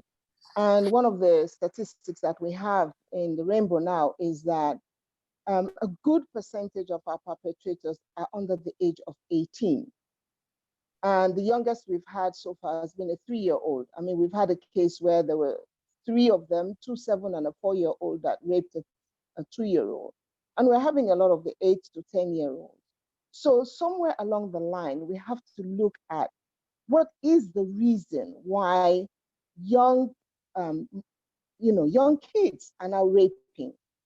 A good percentage of them at that age group, between, let me say, the 10 to the 15-year-olds and 17. So we have an issue with that right now, where we're having the young perpetrators. So we have to look at what interventions we need to institute to try and see how we can engage them from an early age. So we're looking at the male engagement and starting at a very early age, primary school and secondary school at that level. And for us in the Rainbow Center, seeing the number of cases again and again, what do we need to do? Again, going back to the parenting issues, I always look at the why. Why is this happening? You look at the why in terms of the home environment. They're sending the kids down to buy stuff. They give the kids the markets to sell. I mean, this is an economic thing where kids now are earners in the homes. They have to earn money for that particular home. So what do? They have to go to the market, they have to sell. That puts them in a vulnerable situation. So you look at how can you help the home to be able, so that they don't need to send these kids to go out to the market and make them vulnerable. We had a session with the market women where they have to take the kids to the market because they have nowhere to leave the kids. And once they take them to the marketplace, the kids are vulnerable again. And again, you look at the why, you look at the educational system, the 2-shift system, where, kids, by the time they're leaving home, afternoon shift, mom is not at home, dad is not at home. By the time they're coming back from early shift, mom is not at home, dad is not at home. Makes them vulnerable. They have to go down to the tap to get water at 3, 4 a.m. in the morning. You see them at the taps getting water. They're vulnerable again. They have to go down to the stream to wash clothes. They're vulnerable. So we need to look at the why. When we look at the why, then you look at social media, access to all of these information out there for kids. I mean, now they're downloading a lot of pornography. You go to the cinemas, they're showing pornographic films.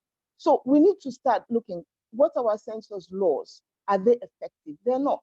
Kids can buy alcohol. And once you take alcohol, you're vulnerable. Going to nightclub, is there an age limit? Is there some kind of censor? There's no censorship there. So we need to look at the why.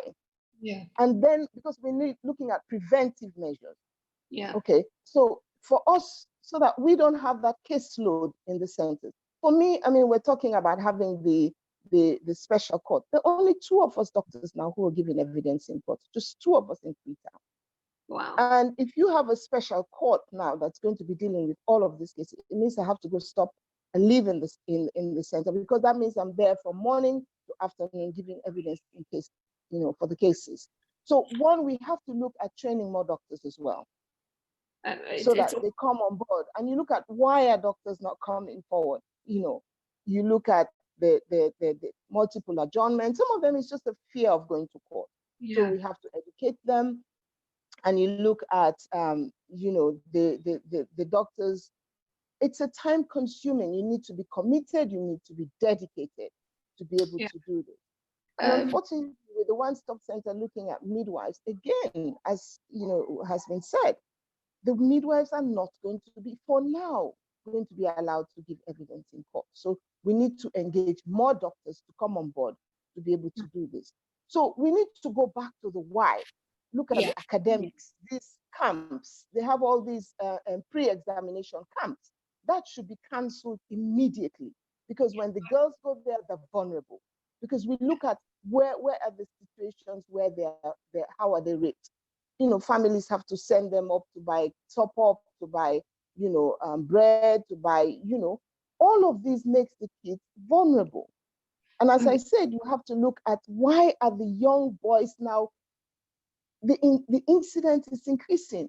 So we need to go back to the schools. We need to have peer education and programs in the schools. And it's, I mean, as you laid out, there is this, the areas for reform and need for change are so many.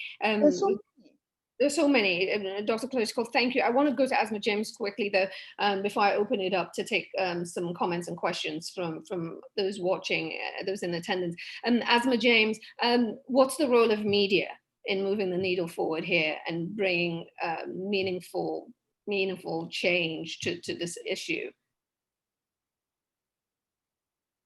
If you could unmute, Asma. Thank you again, Aisha. That's a very good question, because I have been listening to all of them as they were speaking, and as also the development partner was talking, that awareness raising is important. And I won't agree with her more, because this is what we need. In all of this, we need education. But as media people, you don't have lots and lots of media people interested in reporting some of these issues, because we have the social media. Everyone runs to the social media. I can take Khadija's case, for example. Everybody writes on social media, but no one is going to the police to ask how far we've gone with this matter. No one is going to the law officers department, the DPP's office, to ask how far we've gone. When is this case going to be charged? This is because it's so complicated to report.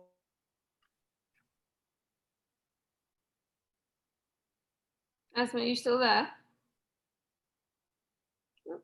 You may have frozen. The trials and tribulations of virtual gathering. Let's see, Asma, you back? Nope, she's lost in frozen land. Agatha, to you, before I... Yeah, women in one association.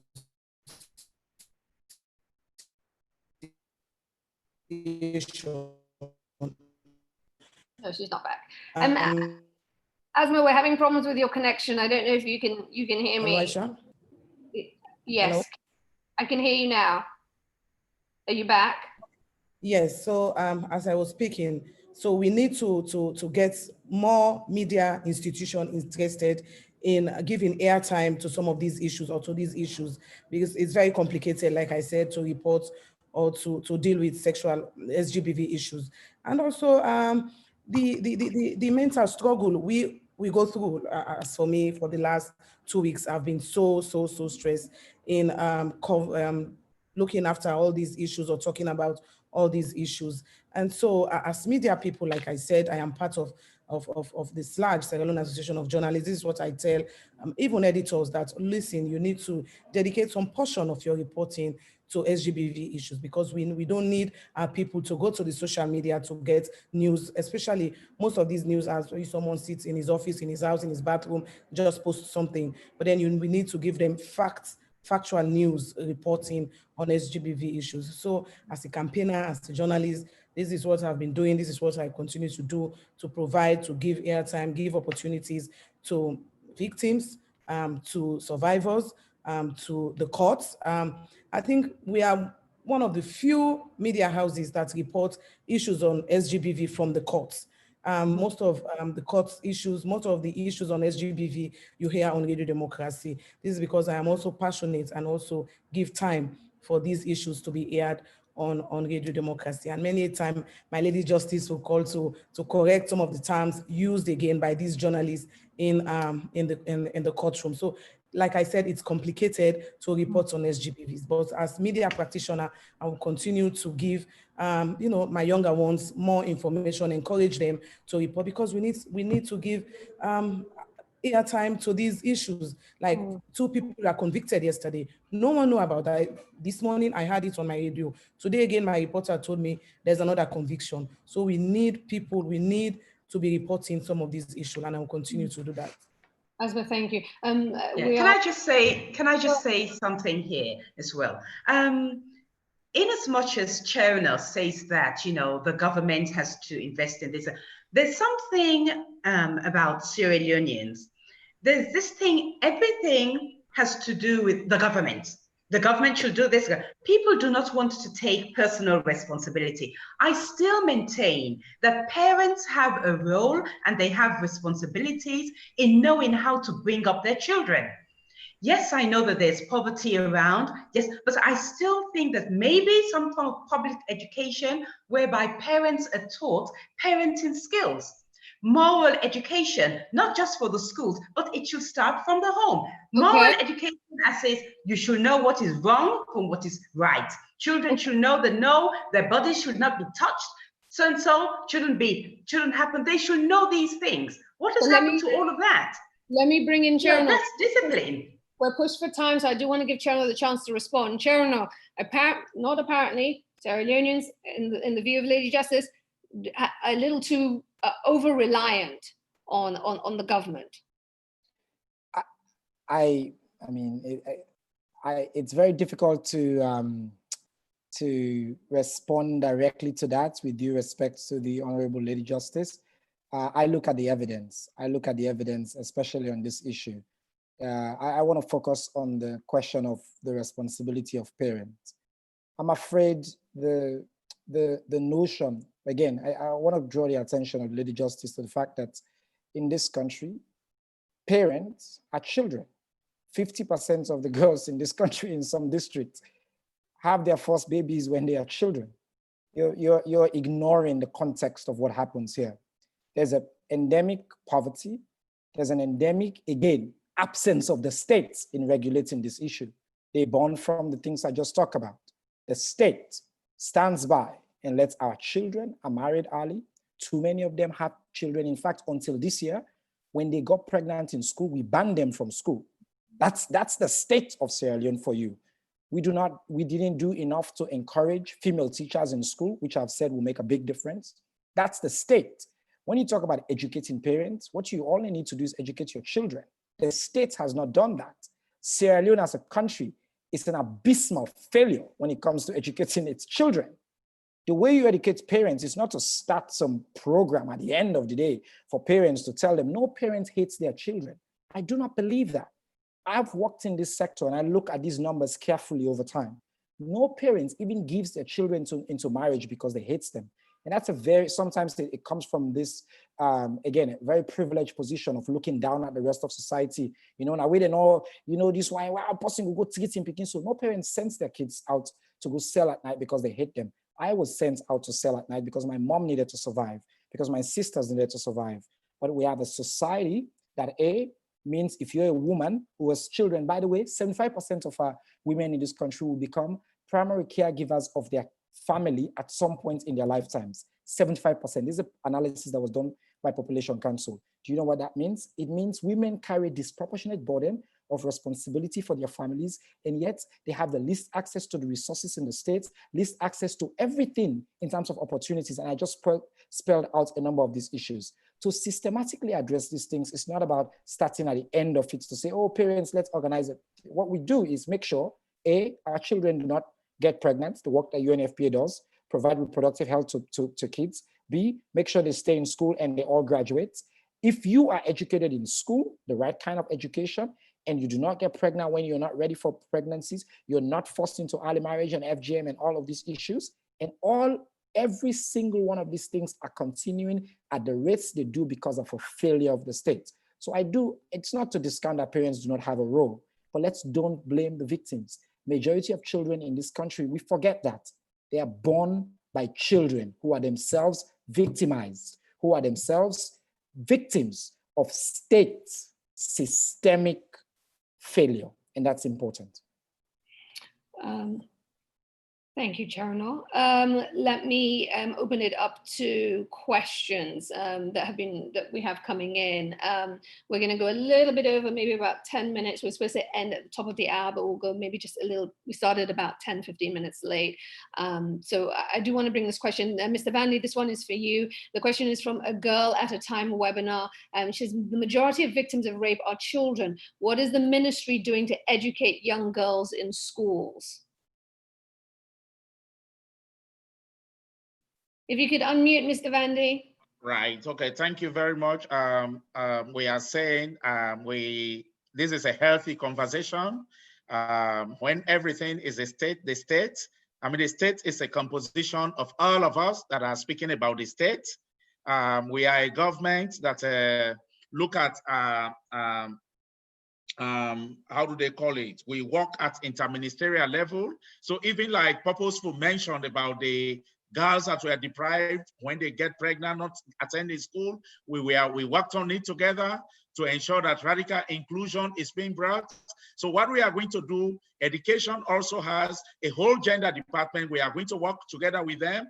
As I speak, the Assistant Director of Gender in the Ministry of Basic and Senior Secondary Education is waiting for me for a meeting. So these are all areas we collaborate. We will ensure that the education reach to school. We work together with the Ministry of Education to have guidelines for teachers who may be doing certain things that are unprofessional. We work together with them. We are also working with them again in ensuring that we send messages even when they are doing their virtual teaching learning programs. And I can assure you that we have worked also with the non-formal division of education to send gender-based violence messages whilst they are waiting, so that we don't have an incident of teenage pregnancy during Corona like it happened in Ebola. So we are always looking at lessons learned and moving forward to strategize alongside, but collective responsibility is what we are working on as a ministry. I want to bring in this question from Galaga King, and thank you for answering that question, Mr. Vandy. This is to the panel, and I'm happy to Agatha, I'm going to put this to you and then open it up to everybody else.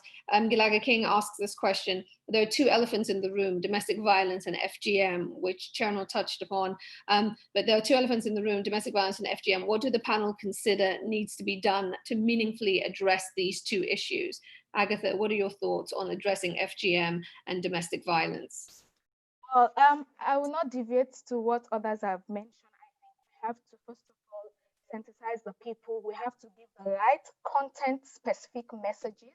And as we give these messages, alongside we work on our laws, we work on our policies, because I know FGM is a big elephant, as we all know, and nobody wants to talk about it, especially this government. They don't want to talk about it. Why is that? Why? What I think, because we have a system or we have a cultural practice wherein, personally, I think the politicians use the FGM system as a way of maintaining their position, as a way of maintaining their vote. They are afraid to touch that part of our culture, because if they touch that part, they are definitely going to lose a certain bulk of their vote. Remember, all of these women in that particular sector do vote and rally around them when it comes to their elections. So they are afraid, they don't want to touch that part of their vote. But as I say, pause there. Let's face the elephant in the room. There's no reason not to. This is the beauty of the virtual gathering. Mr. Vandy, address that. You have talked about a great deal today. You've talked about one-stop centers, you've talked about making progress and hope, and you have a lot of hope about a lot of things, and I applaud that. I'm hoping it rubs off on me. Let's talk about FGM. You have not talked about FGM and where that fits into the government policy strategy of reducing violence, or eliminating, rather, that's what we want, eliminating violence against women and girls, because it is a human rights violation. Why isn't the government tackling FGM publicly, boldly, loudly? Thank you very much for bringing this big elephant to the discussions. FGM in Sierra Leone is culturally entrenched. And like I think Sharon gave a statistics, it's over 80% of the population practice it. And I can tell you, each government, that are successive governments, have tried their own parts. For instance, when the Maputo Protocol was adopted, late and former President Kaba brought the instrument to Sierra Leone, and part of cabinet memorandum that came out of that discussion was, can you allow the civil societies who are very close to their people to start engagement, sensitization, public education, and whatever you may wish to call them, for them to engage? Because government do not want to make a policy today or a legislation today that is not followed. We have seen countries in Africa that have developed legislations and they are still doing backyard. So we want to have a sustainable approach in ending FGM in Sierra Leone. And I can tell you— Just to be clear, I just want to make sure that I'm not misunderstanding you. Just help me, and then I'm going to open it up for those on the ground working on this issue. Are you saying to me that the government is saying that they don't want a top-down approach to this? They want it to be grassroots-led? It has to be grassroots. It has to be grassroots. If you want it to be sustainable, it has to be grassroots. Does that not just mean you're passing the buck? Because at the end of the day, you're not taking that approach to rape. So why are you taking that approach to FGM? No, FGM and rape, there are distinctions between the two, much as there may be linkages that you may want to draw between the two. But what we are— a woman's body for bodily integrity, essentially for men's purpose, but carry on. Yes. When you look at rape, we need to ensure that some of these things that are now happening, I mean, it's a state emergency as was declared last year. But then when we look at the FGM issue, even the rape issue, you need to get to community, which is why the male involvement. And Dr. Olabisi mentioned, now you have young perpetrators. So you also need to ensure that you engage communities, you engage societies, you engage families. In my introduction, I mentioned about the parental strategy that is also coming into play. Because if you don't engage the parents, how they even look at gender relations among the boys and the girls growing up, I think we are missing out a lot. I mean, it's not just about looking at what the state has done or what the state has not done, but let us also look at the bringing up of these children is also very important, so that the culturalization of how they behave to each other, Aisha, it becomes pertinent to their very livelihood and survival. Understood, but we're going off topic because I'm asking about FGM. So I'm going to bring in Cherno on the ground, who has also done a lot of work in the space. So Cherno, I know you've spoken a great deal about the issue of FGM, and you know, I'm gonna toss this grenade over to you. Toss the grenade. It is a grenade, I know, and thank you so much for bringing it up. And I really appreciate the candor with which, again, you are leading this, and to UNFP for really, and I know there's an issue that UNFP as well cares about. Frankly, again, I know that Mr. Vandy is doing his best. I wish the Honorable Minister herself were here, because what Mr. Vandy just said is that we want a bottom-up approach and that they're waiting for some things to happen for them also. all I'll ask the government is for them to show me a strategy, one strategy. They don't have any. This is not on their priority list. It's not written anywhere. They have not done, there was a strategy developed back in the days. It was killed in the last regime. This government has been in power now for 2.5 years. We know everything they talk about, what they consider priorities. They have not included this systematic issue that is so deeply entrenched. It is cultural. It does require a boldness on the part of the state.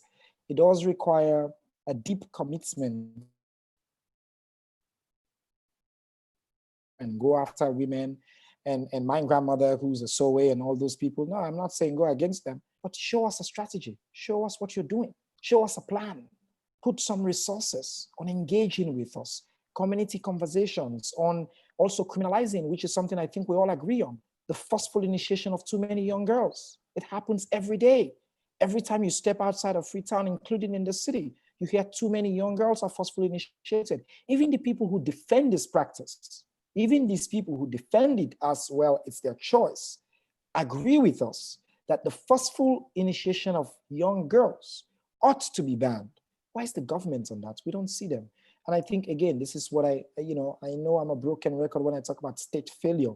And I'm not referring to just one government. I'm referring to systemic governments, government after government. The fact of the matter is, in this country, we treat women's issues, we treat girls' issues as an afterthought. You know, my friend Agatha just spoke so eloquently about it. They toss it as a political football. Women's lives, girls' lives is based on how does it look politically. And that's just sad. Chana, thank you for that. Ms. Vandy, do you want the grenade back? Just checking. No? Okay, I didn't think you so. can send that to me again. You can send that to me again.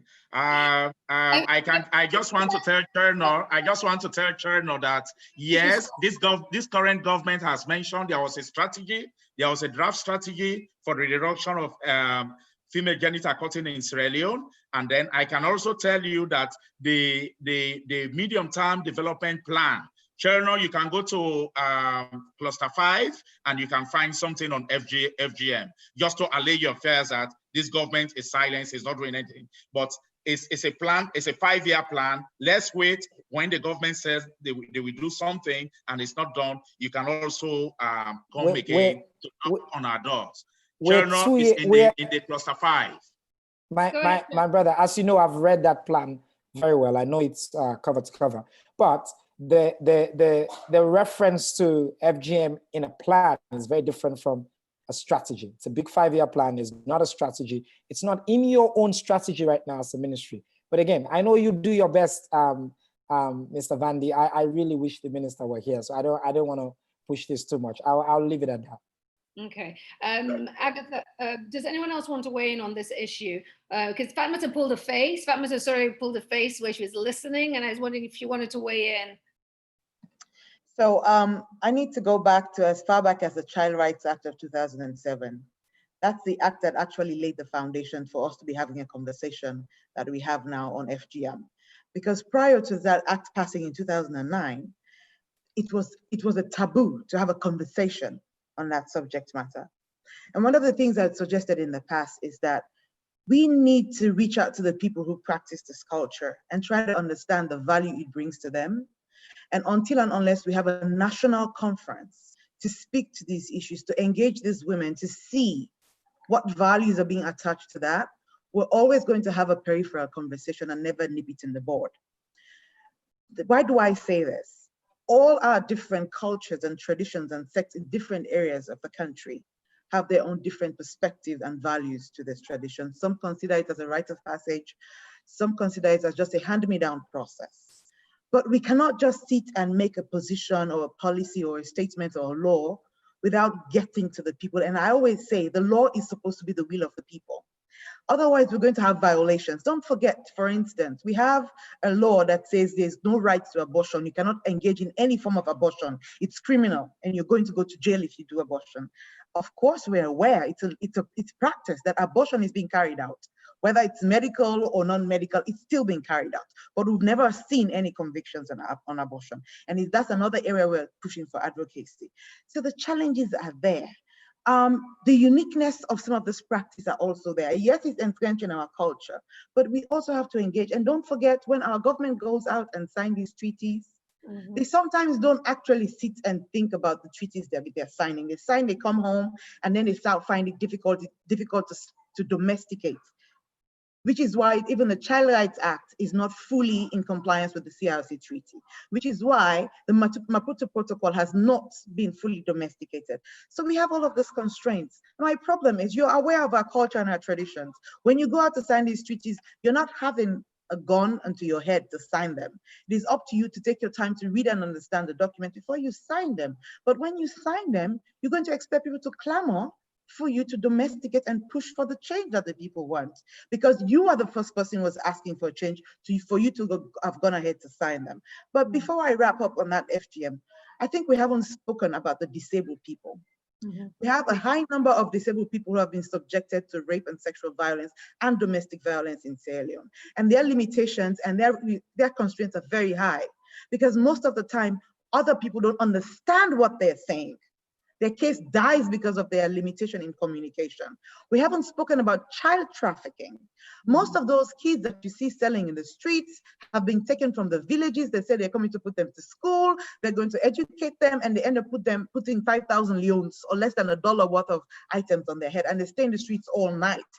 We haven't spoken about access to services, and not all just for rape only, but just those basic services like water. When you have water coming into the streets tap at 3 o'clock in the morning, and you get your kids up at 3 o'clock in the morning to go and fetch water that will serve you for a week, you are exposing them to violence and danger. Most of the rape cases happen in the nick of the night, and these victims cannot identify the perpetrators. And we do not have the magic to help them identify the perpetrators. We're coming back now to the conversation of the forensic lab. The social media engagement, we have to move with the times.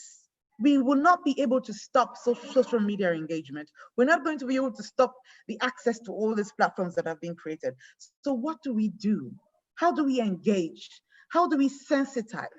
So it's like there's attitudinal issues, there's lack of will to implement our laws, there's the issue of discrimination in implementing our laws, there is lack of resources to the structures that need to implement our laws, there is unavailability of services to the people, the women and girls. And of course, if there's lack of access, it means you're pushing your kids or the burden on the kids. And don't forget, even those kids who are selling in the street, the Child Rights Act prevents these things from happening. It says you cannot do that, you cannot subject these children. So where are the structures to implement the law? And then where are the structures to house these children so that they're removed from these homes where they're subjected to all this violence? So these are all the topical issues, and they're also intertwined. You cannot speak about SGBV without speaking about FGM. And you cannot speak about FGM without understanding the subject matter of FGM. So we have a lot of homework to do. And unless and until we go back to our communities and start engaging and conversing and trying to understand some of these issues, we will not be able to stop the culture of rape. Because for some people, they're not raping because they just have to. They have reasons. There's pedophilia. There's the fact that child marriage, you rape a child and they say, okay, you're going to marry her. Can you imagine you rape somebody and they force you into marriage for that child? And you hear somebody saying, okay, you're a full-grown woman now, you have breasts popping out, it's time for you to go into marriage. Oh, I don't have money, I cannot feed you anymore. The most rich man in the town wants to marry you, go ahead and help the family. It's always a burden on the women, as Cherna had said. The burden on the women is very high. And then you have a situation where when the structures are set up, you have the men making decisions. Look at the number of men we have in parliament. It speaks volumes. We need an affirmative action bill. We're still waiting on that. Unless and until we have positive discrimination to benefit the women of Sierra Leone, we would not get to where we want to be. Fatma, thank you. Kim, Dr. Dixon. Yeah, I do want to come in because, you know, as much as we're talking about Sierra Leone, this is a global issue. And I do have, you know, we do have some people waiting on the line like Amanda Nguyen has made a difference in the US. So I wanted to hear from her. And I also have UNFPA, our Chief of Gender, just to give us some aspects about what can we do? What have others done that can make a difference? Thank you. Amanda Nguyen, to you, if you're, I'm hoping your mic is open and you can pop up. Can you share your thoughts on what you've heard? Hi, can you see me? No, I can't. We can hear you, but we're not seeing you. Is your camera off?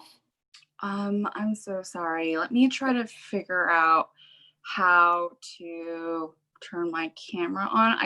Seems like I can't turn my camera on, but I'd love to speak. I don't want to slow this down. Go ahead. Give us your first of all, I just want to say this is the best panel that I have been or seen in quarantine. It's incredible. So thank you so much to every single person who has participated today, especially given that I sit through so many panels on international issues, and it does not get as lively or detailed or passionate as this. In particular, I want to thank, obviously the organizers and the hosts, the government officials, but also the survivors who've spoken out. So, my name is Amanda. I'm an activist in the United States. My parents are Vietnamese boat refugees, but I'm an American citizen. And I am most known for the worst day of my life, being raped. And I remember walking out of the hospital where I had a rape kit procedure, and feeling so incredibly alone. And the thing that still holds true for me, and I've heard it, in this conversation today, is the worst thing that happened to me wasn't being raped. It was being betrayed by a criminal justice system. I thought that the government would be there to uphold my human rights and dignity. That's what they tell us to do as rape survivors: go to the police, go to the hospital. And in my case, I found out that civil rights were not granted equally to survivors in the United States. So long story short, I sent out an email to everyone I knew, and I shared my story, and people wrote back saying that this also happened to them. In my case, my rape kit was going to be destroyed untested before the statute of limitations, that significant rights were afforded to the accused, and the criminal justice system is incredibly stacked against survivors of sexual assault.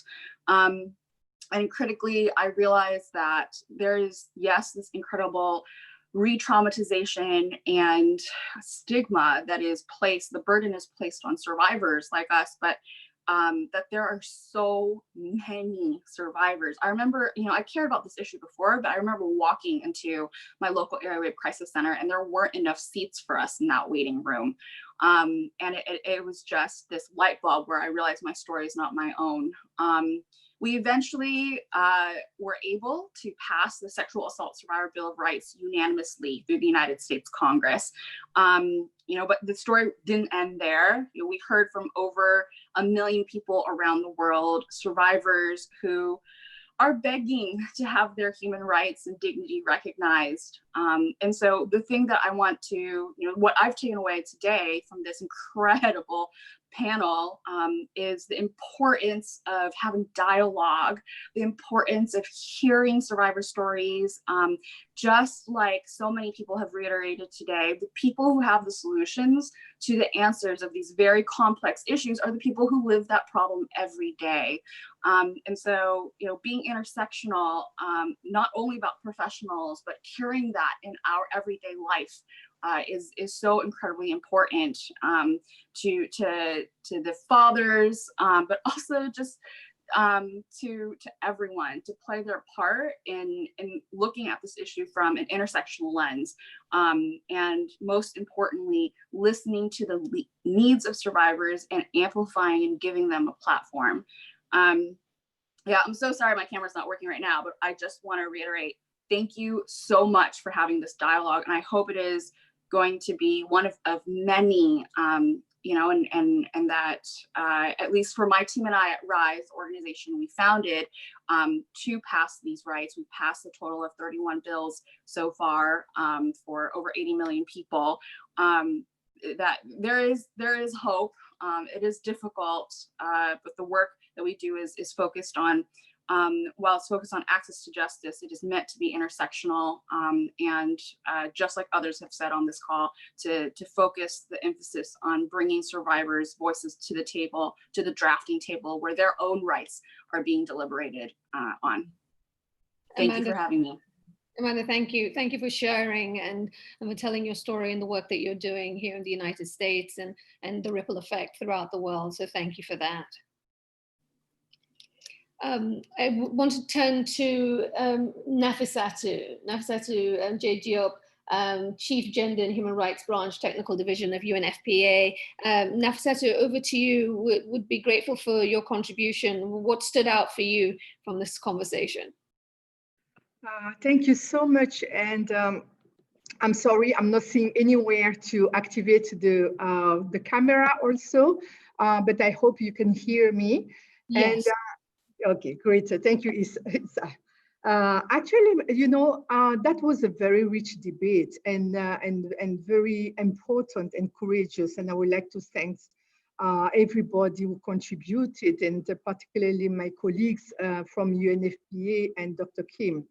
So I'm in New York here, sitting and still under lockdown, but trying to do my part, even sitting in my living room, you know, but with this virtual and fantastic tools, we are able to do quite a lot. And I would like to first start by saying that during the past 11 years, I was the global coordinator of the UNFPA UNICEF Joint Program to end female genital mutilation. So this is the world's largest program of the United Nations and the bigger global response to this issue in the world. And we have been able, and I have seen for my past work during 25 years working on this issue of female genital mutilation in different capacities, being able to see how many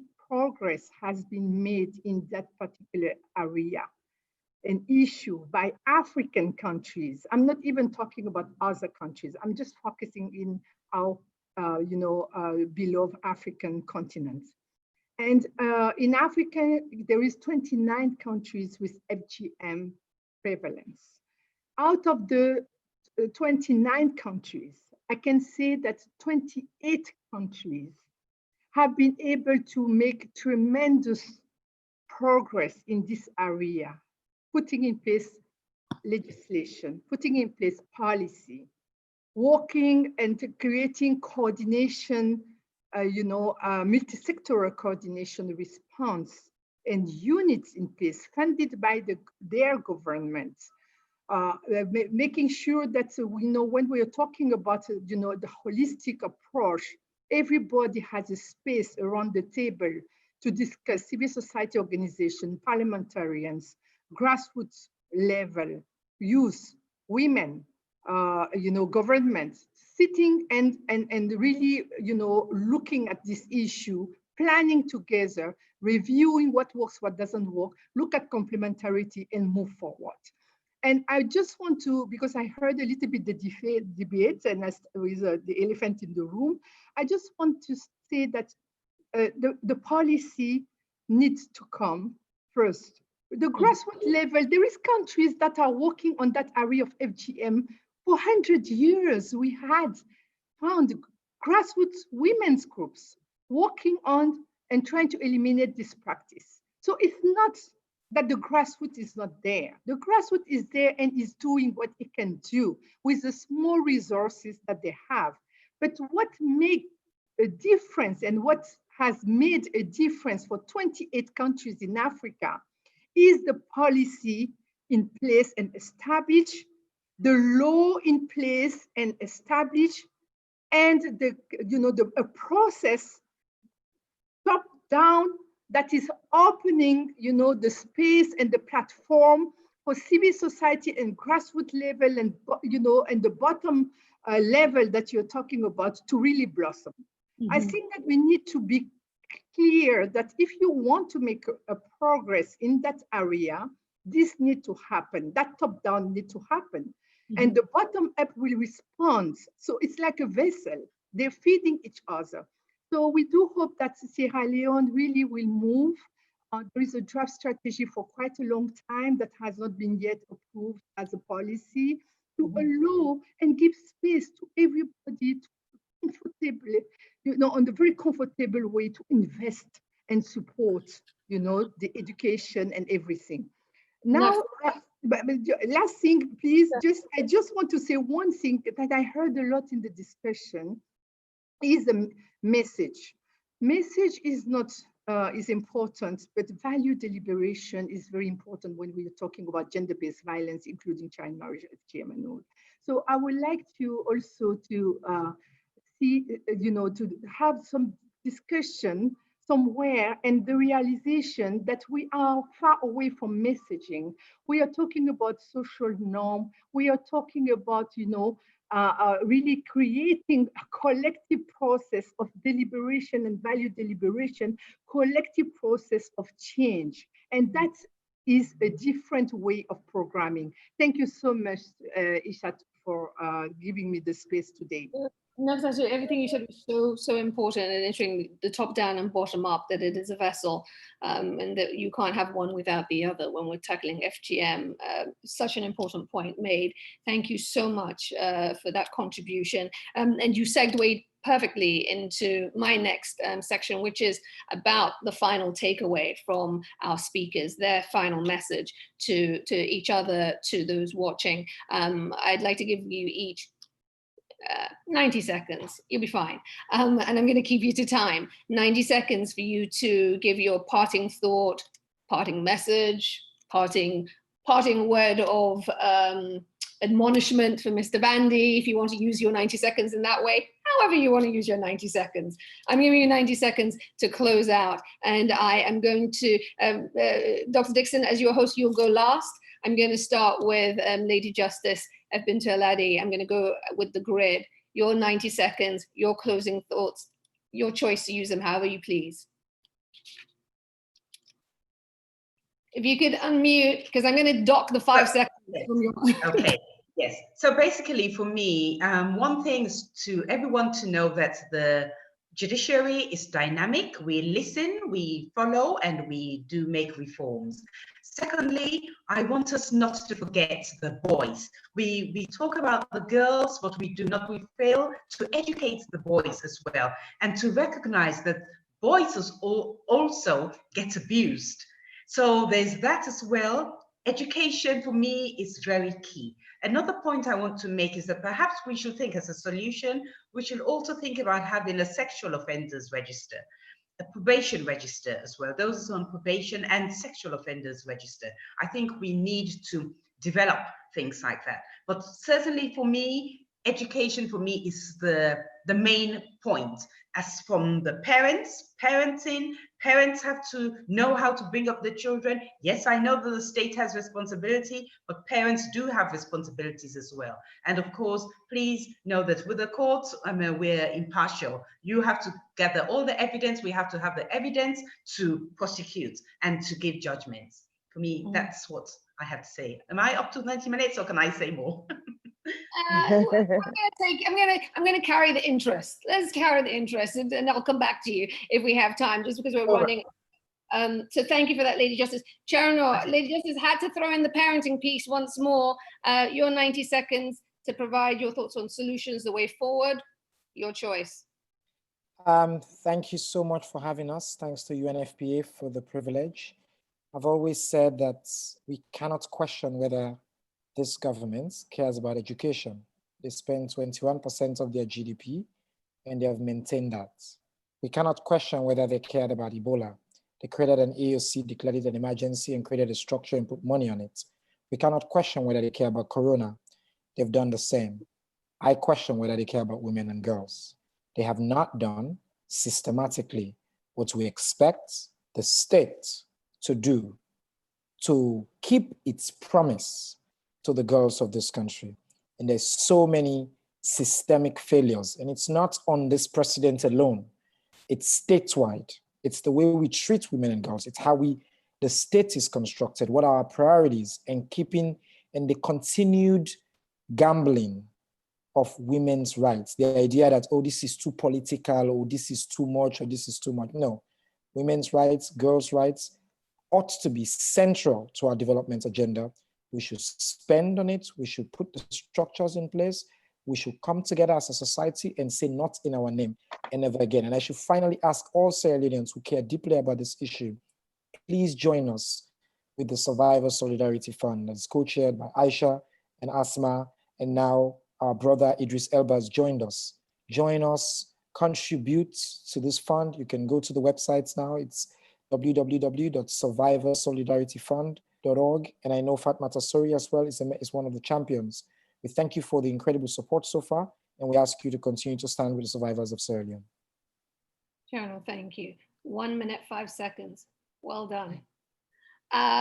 Going to Agatha, your 90 seconds for your closing thoughts, your ideas for solutions, the way forward. I want to thank everybody for joining us, and specifically to thank the organizers, and also to thank all partners that are working in the sector. We do appreciate your work, but again, let's be mindful, all what we are doing, let's be sure that it is survivor-centric. It has the best interest of the survivor, whatever we are doing. And to the aspect of the government, we are tired of what we are about to do. We want to see what is done and how they are going to maintain these structures. And another thing, we all spoke about education. Please, when we are doing this education, this sensitization, let it be content specific. Don't take something from Senegal wants to come and do it here. Let's try to domesticate and simplify our messages so it gets to the right people at the right time. Thank you very much. Thank you, Agatha. Thank you. Mr. Vandy, over to you, your closing thoughts. Thank you very much for having me, and apologies again for not having the Honorable Minister to participate in all of these discussions. We are not going to be reporting as to what we put in place anymore. We will now tell you that this is what we have done. The one-stop centers are here and they are going to work. And we will ensure that all of you join us. And I can thank Dr. Olabisi so much for spending 5 to 6 days training. So we are in it together. We will ensure that these centers are sustained and the legacy will live on. It's not about making promises that we'll do this, do that. And I can assure you that with Honorable Manti Tarali at the helm of affairs, I think we are going to get more and more of things that will happen in terms of girls and women empowerment in this country. So the centers, once again, are in Kwenadugu, Port Loko, Moyamba, Kailaun. We also have in Kehama Road. These are the 6 centers that we have. We want the populace to make good use of it. Try them and give us your feedback. We'll always continue to improve on the services that are going to be provided at those centers. Right. Thank you very much for having us as a ministry, and we'll continue this conversation. Thank you, UNFPA, for creating such a wonderful platform. Mr. Vandy, thank you. Thank you for that. Though I'd be remiss if I didn't say the hope is that they won't have to try them. Honorable Leslie Bryan, last 90 seconds to you, please. Your 90 seconds, your closing thoughts. I'll be briefer than that. This has been a fantastic discussion, and I suppose it was partly prompted by a sense of collective outrage at a particularly horrific event that happened recently. But there's a sense that this is not an outlier, and I suppose my message from this is that there's a momentum here, and it's really, really important that we don't lose it. That we have to bring the voices of survivors front and center. Their experience has to be heard. But I think we do also need to listen to other stakeholders, other people who are change agents in addressing this. And I include, the judiciary and people, everybody who is able to make change. I think we need to listen to them. So my only message would be that we listen to each other, that we recognize that some change is immediate, some change takes a little bit longer, but that we understand that, we support each other, and that we don't lose this momentum. Thank you. Ambassador O'Brien, thank you. Thank you for that. Dr. Olabisi Claudius Cole, over to you for your final thoughts, please. Thank you. Thank you, UNFPA, for organizing this. It has been very educative and has been a wonderful program. What I'd like to say is, I think what we need to do here is to have some kind of coordination between all the stakeholders. We need to establish some kind of a task force on SGBV where we can all get together and make sure that we're all on the same page so that the provision of the service is standardized and we have a national strategy so that, you know, the whole country can benefit from all the programs. To the survivors and the parents, I want to say early reporting is crucial, and this is where raising awareness is also very important, because the earlier they come, the more we're able to have enough forensic evidence for the survivors to be able to prosecute their cases. And also, we need the forensic lab to be established as soon as yesterday. So to those who are in authority where this can happen, I think it should be made sooner rather than later. And I also want to commit the Rainbow Initiative that we continue to work together in making sure that the one-stop centers are established. We're there, whatever help you need, we're ready to support you. Thank you. Dr. Claudius Cole, thank you so much. Asma James, over to you for your closing thoughts, please.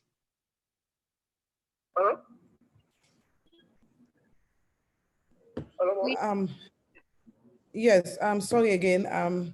Aisha, thank you very much to UNFPA. It has been an interesting conversation. I must say I learned a lot. And of course, as we've all spoken, messaging is very, very important in all of this. And education is certainly needed in all of this. So as a journalist, also as an activist, I will make sure, you know, I dedicate time to changing the messaging now because of all what we've spoken about and all, especially on the issue of FGM. That's a very tough topic in Sierra Leone. But listening to all of what Cherno, my friend, and all the others have spoken, I think I've learned a lot about that. So I'll continue, like I said, to provide platform for such issues to be discussed. And again, thank you so very much, UNFPA, for this platform. Thank you. Asma, thank you. Thank you so much. Fatma Sasori, your thoughts, please, as we bring this to a close.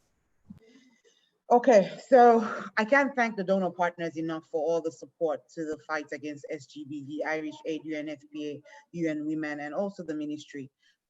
Because no matter what the ministry usually calls us, not all the time, but they do call us. And we would hope that they would engage us more and tap into the expertise that we have. Because I'm highlighting some of the issues that we would face with the one-stop shop center. And that means we need to create a platform for law reform.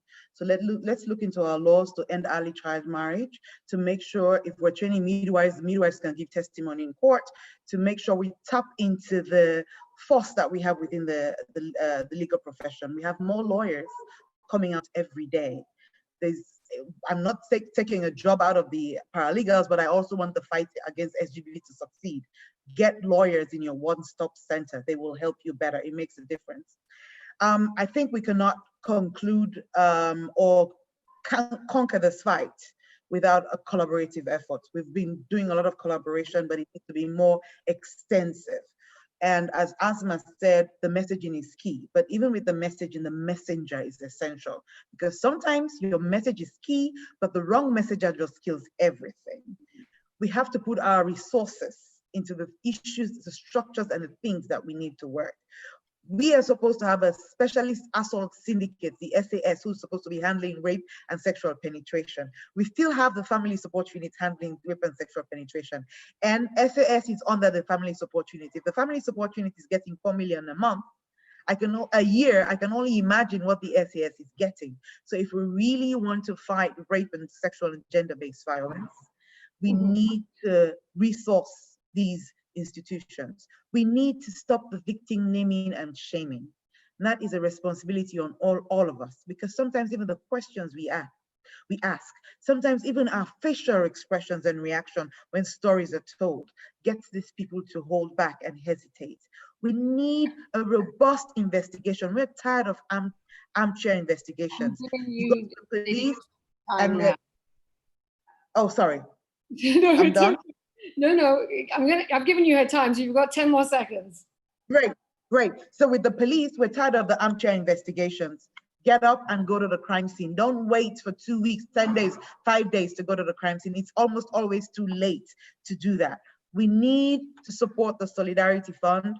We also need to clamor for a forensic lab much more than before. We need all hands on deck to make the necessary change. Thank you so much for the platform, Dr. Kim. Thank you, Fatma. You and Lady Justice, your sister's in the law, so I'm sure she didn't mind giving you her extra time.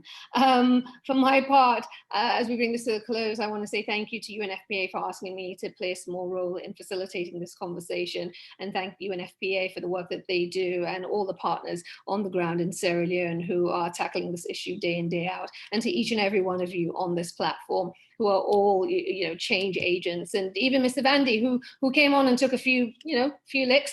You handled it well, and we appreciate you. And I honestly do want to say I appreciate you taking the seat and answering the questions, and committing the government to not just making plans but building strategies and putting those into place. For my part, it is about the message, it is about collaboration and education.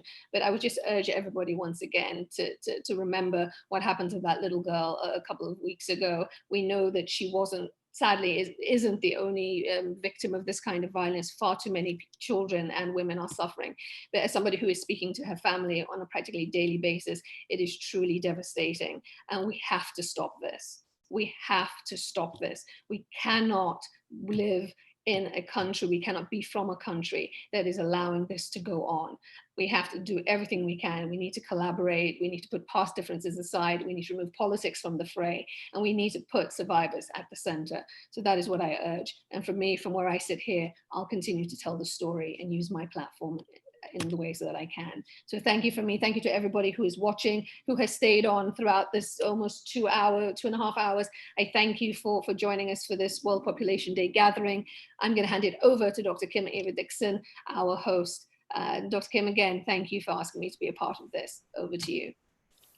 Ooh, thank you. I don't even know where to start, but I must say to Aisha, you're wonderful. To all the panelists, I couldn't have asked for more. So thank you all really very much. I just want to say two things, one on the response and one on prevention. One, the one-stop centers, they're here to stay. They're not going away with politics. They're here. They're integrated into the site. What we're going to do is to work to improve the quality.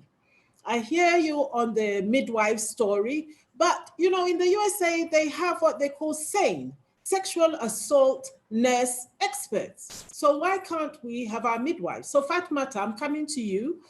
You have to work with us to help us to get the law changed so that our midwives can give evidence as well. Dr. Claudia Scott, where are you? I had a discussion with you, and you and I, we had a plan. We said we're going to reach out to the female doctors in the meantime. So if the female doctors are listening, any doctor listening, we're coming to you. Because if we had more doctors like Dr. Claudius Cole, we could make a difference.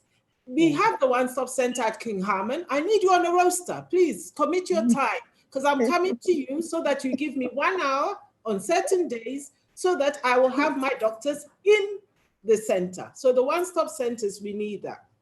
Now on prevention, I hear it's key. It's really, really key.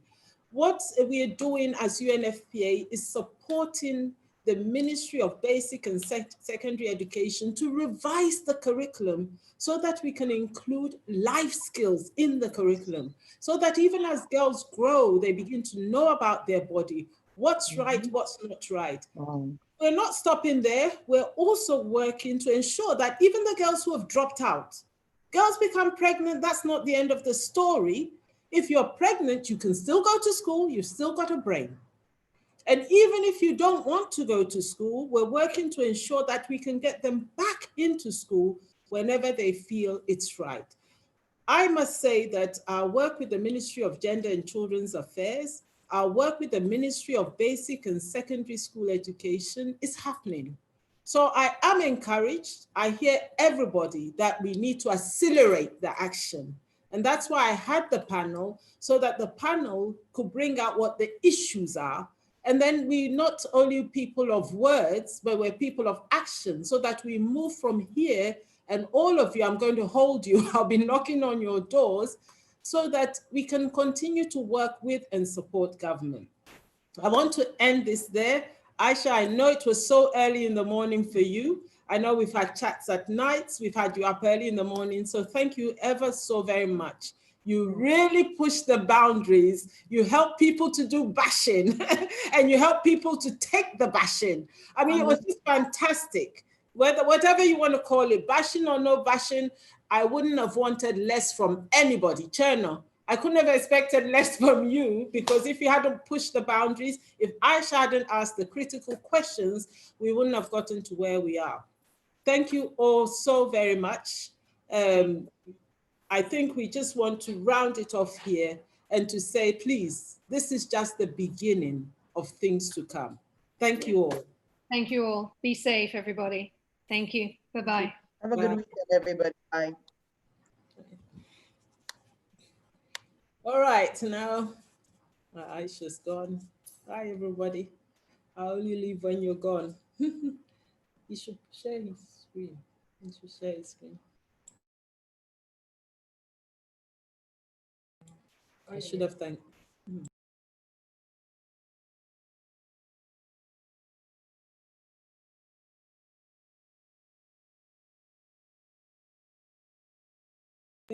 I think we can. Bye, everybody. Thank you. That's it. Yeah, I can leave now. Okay.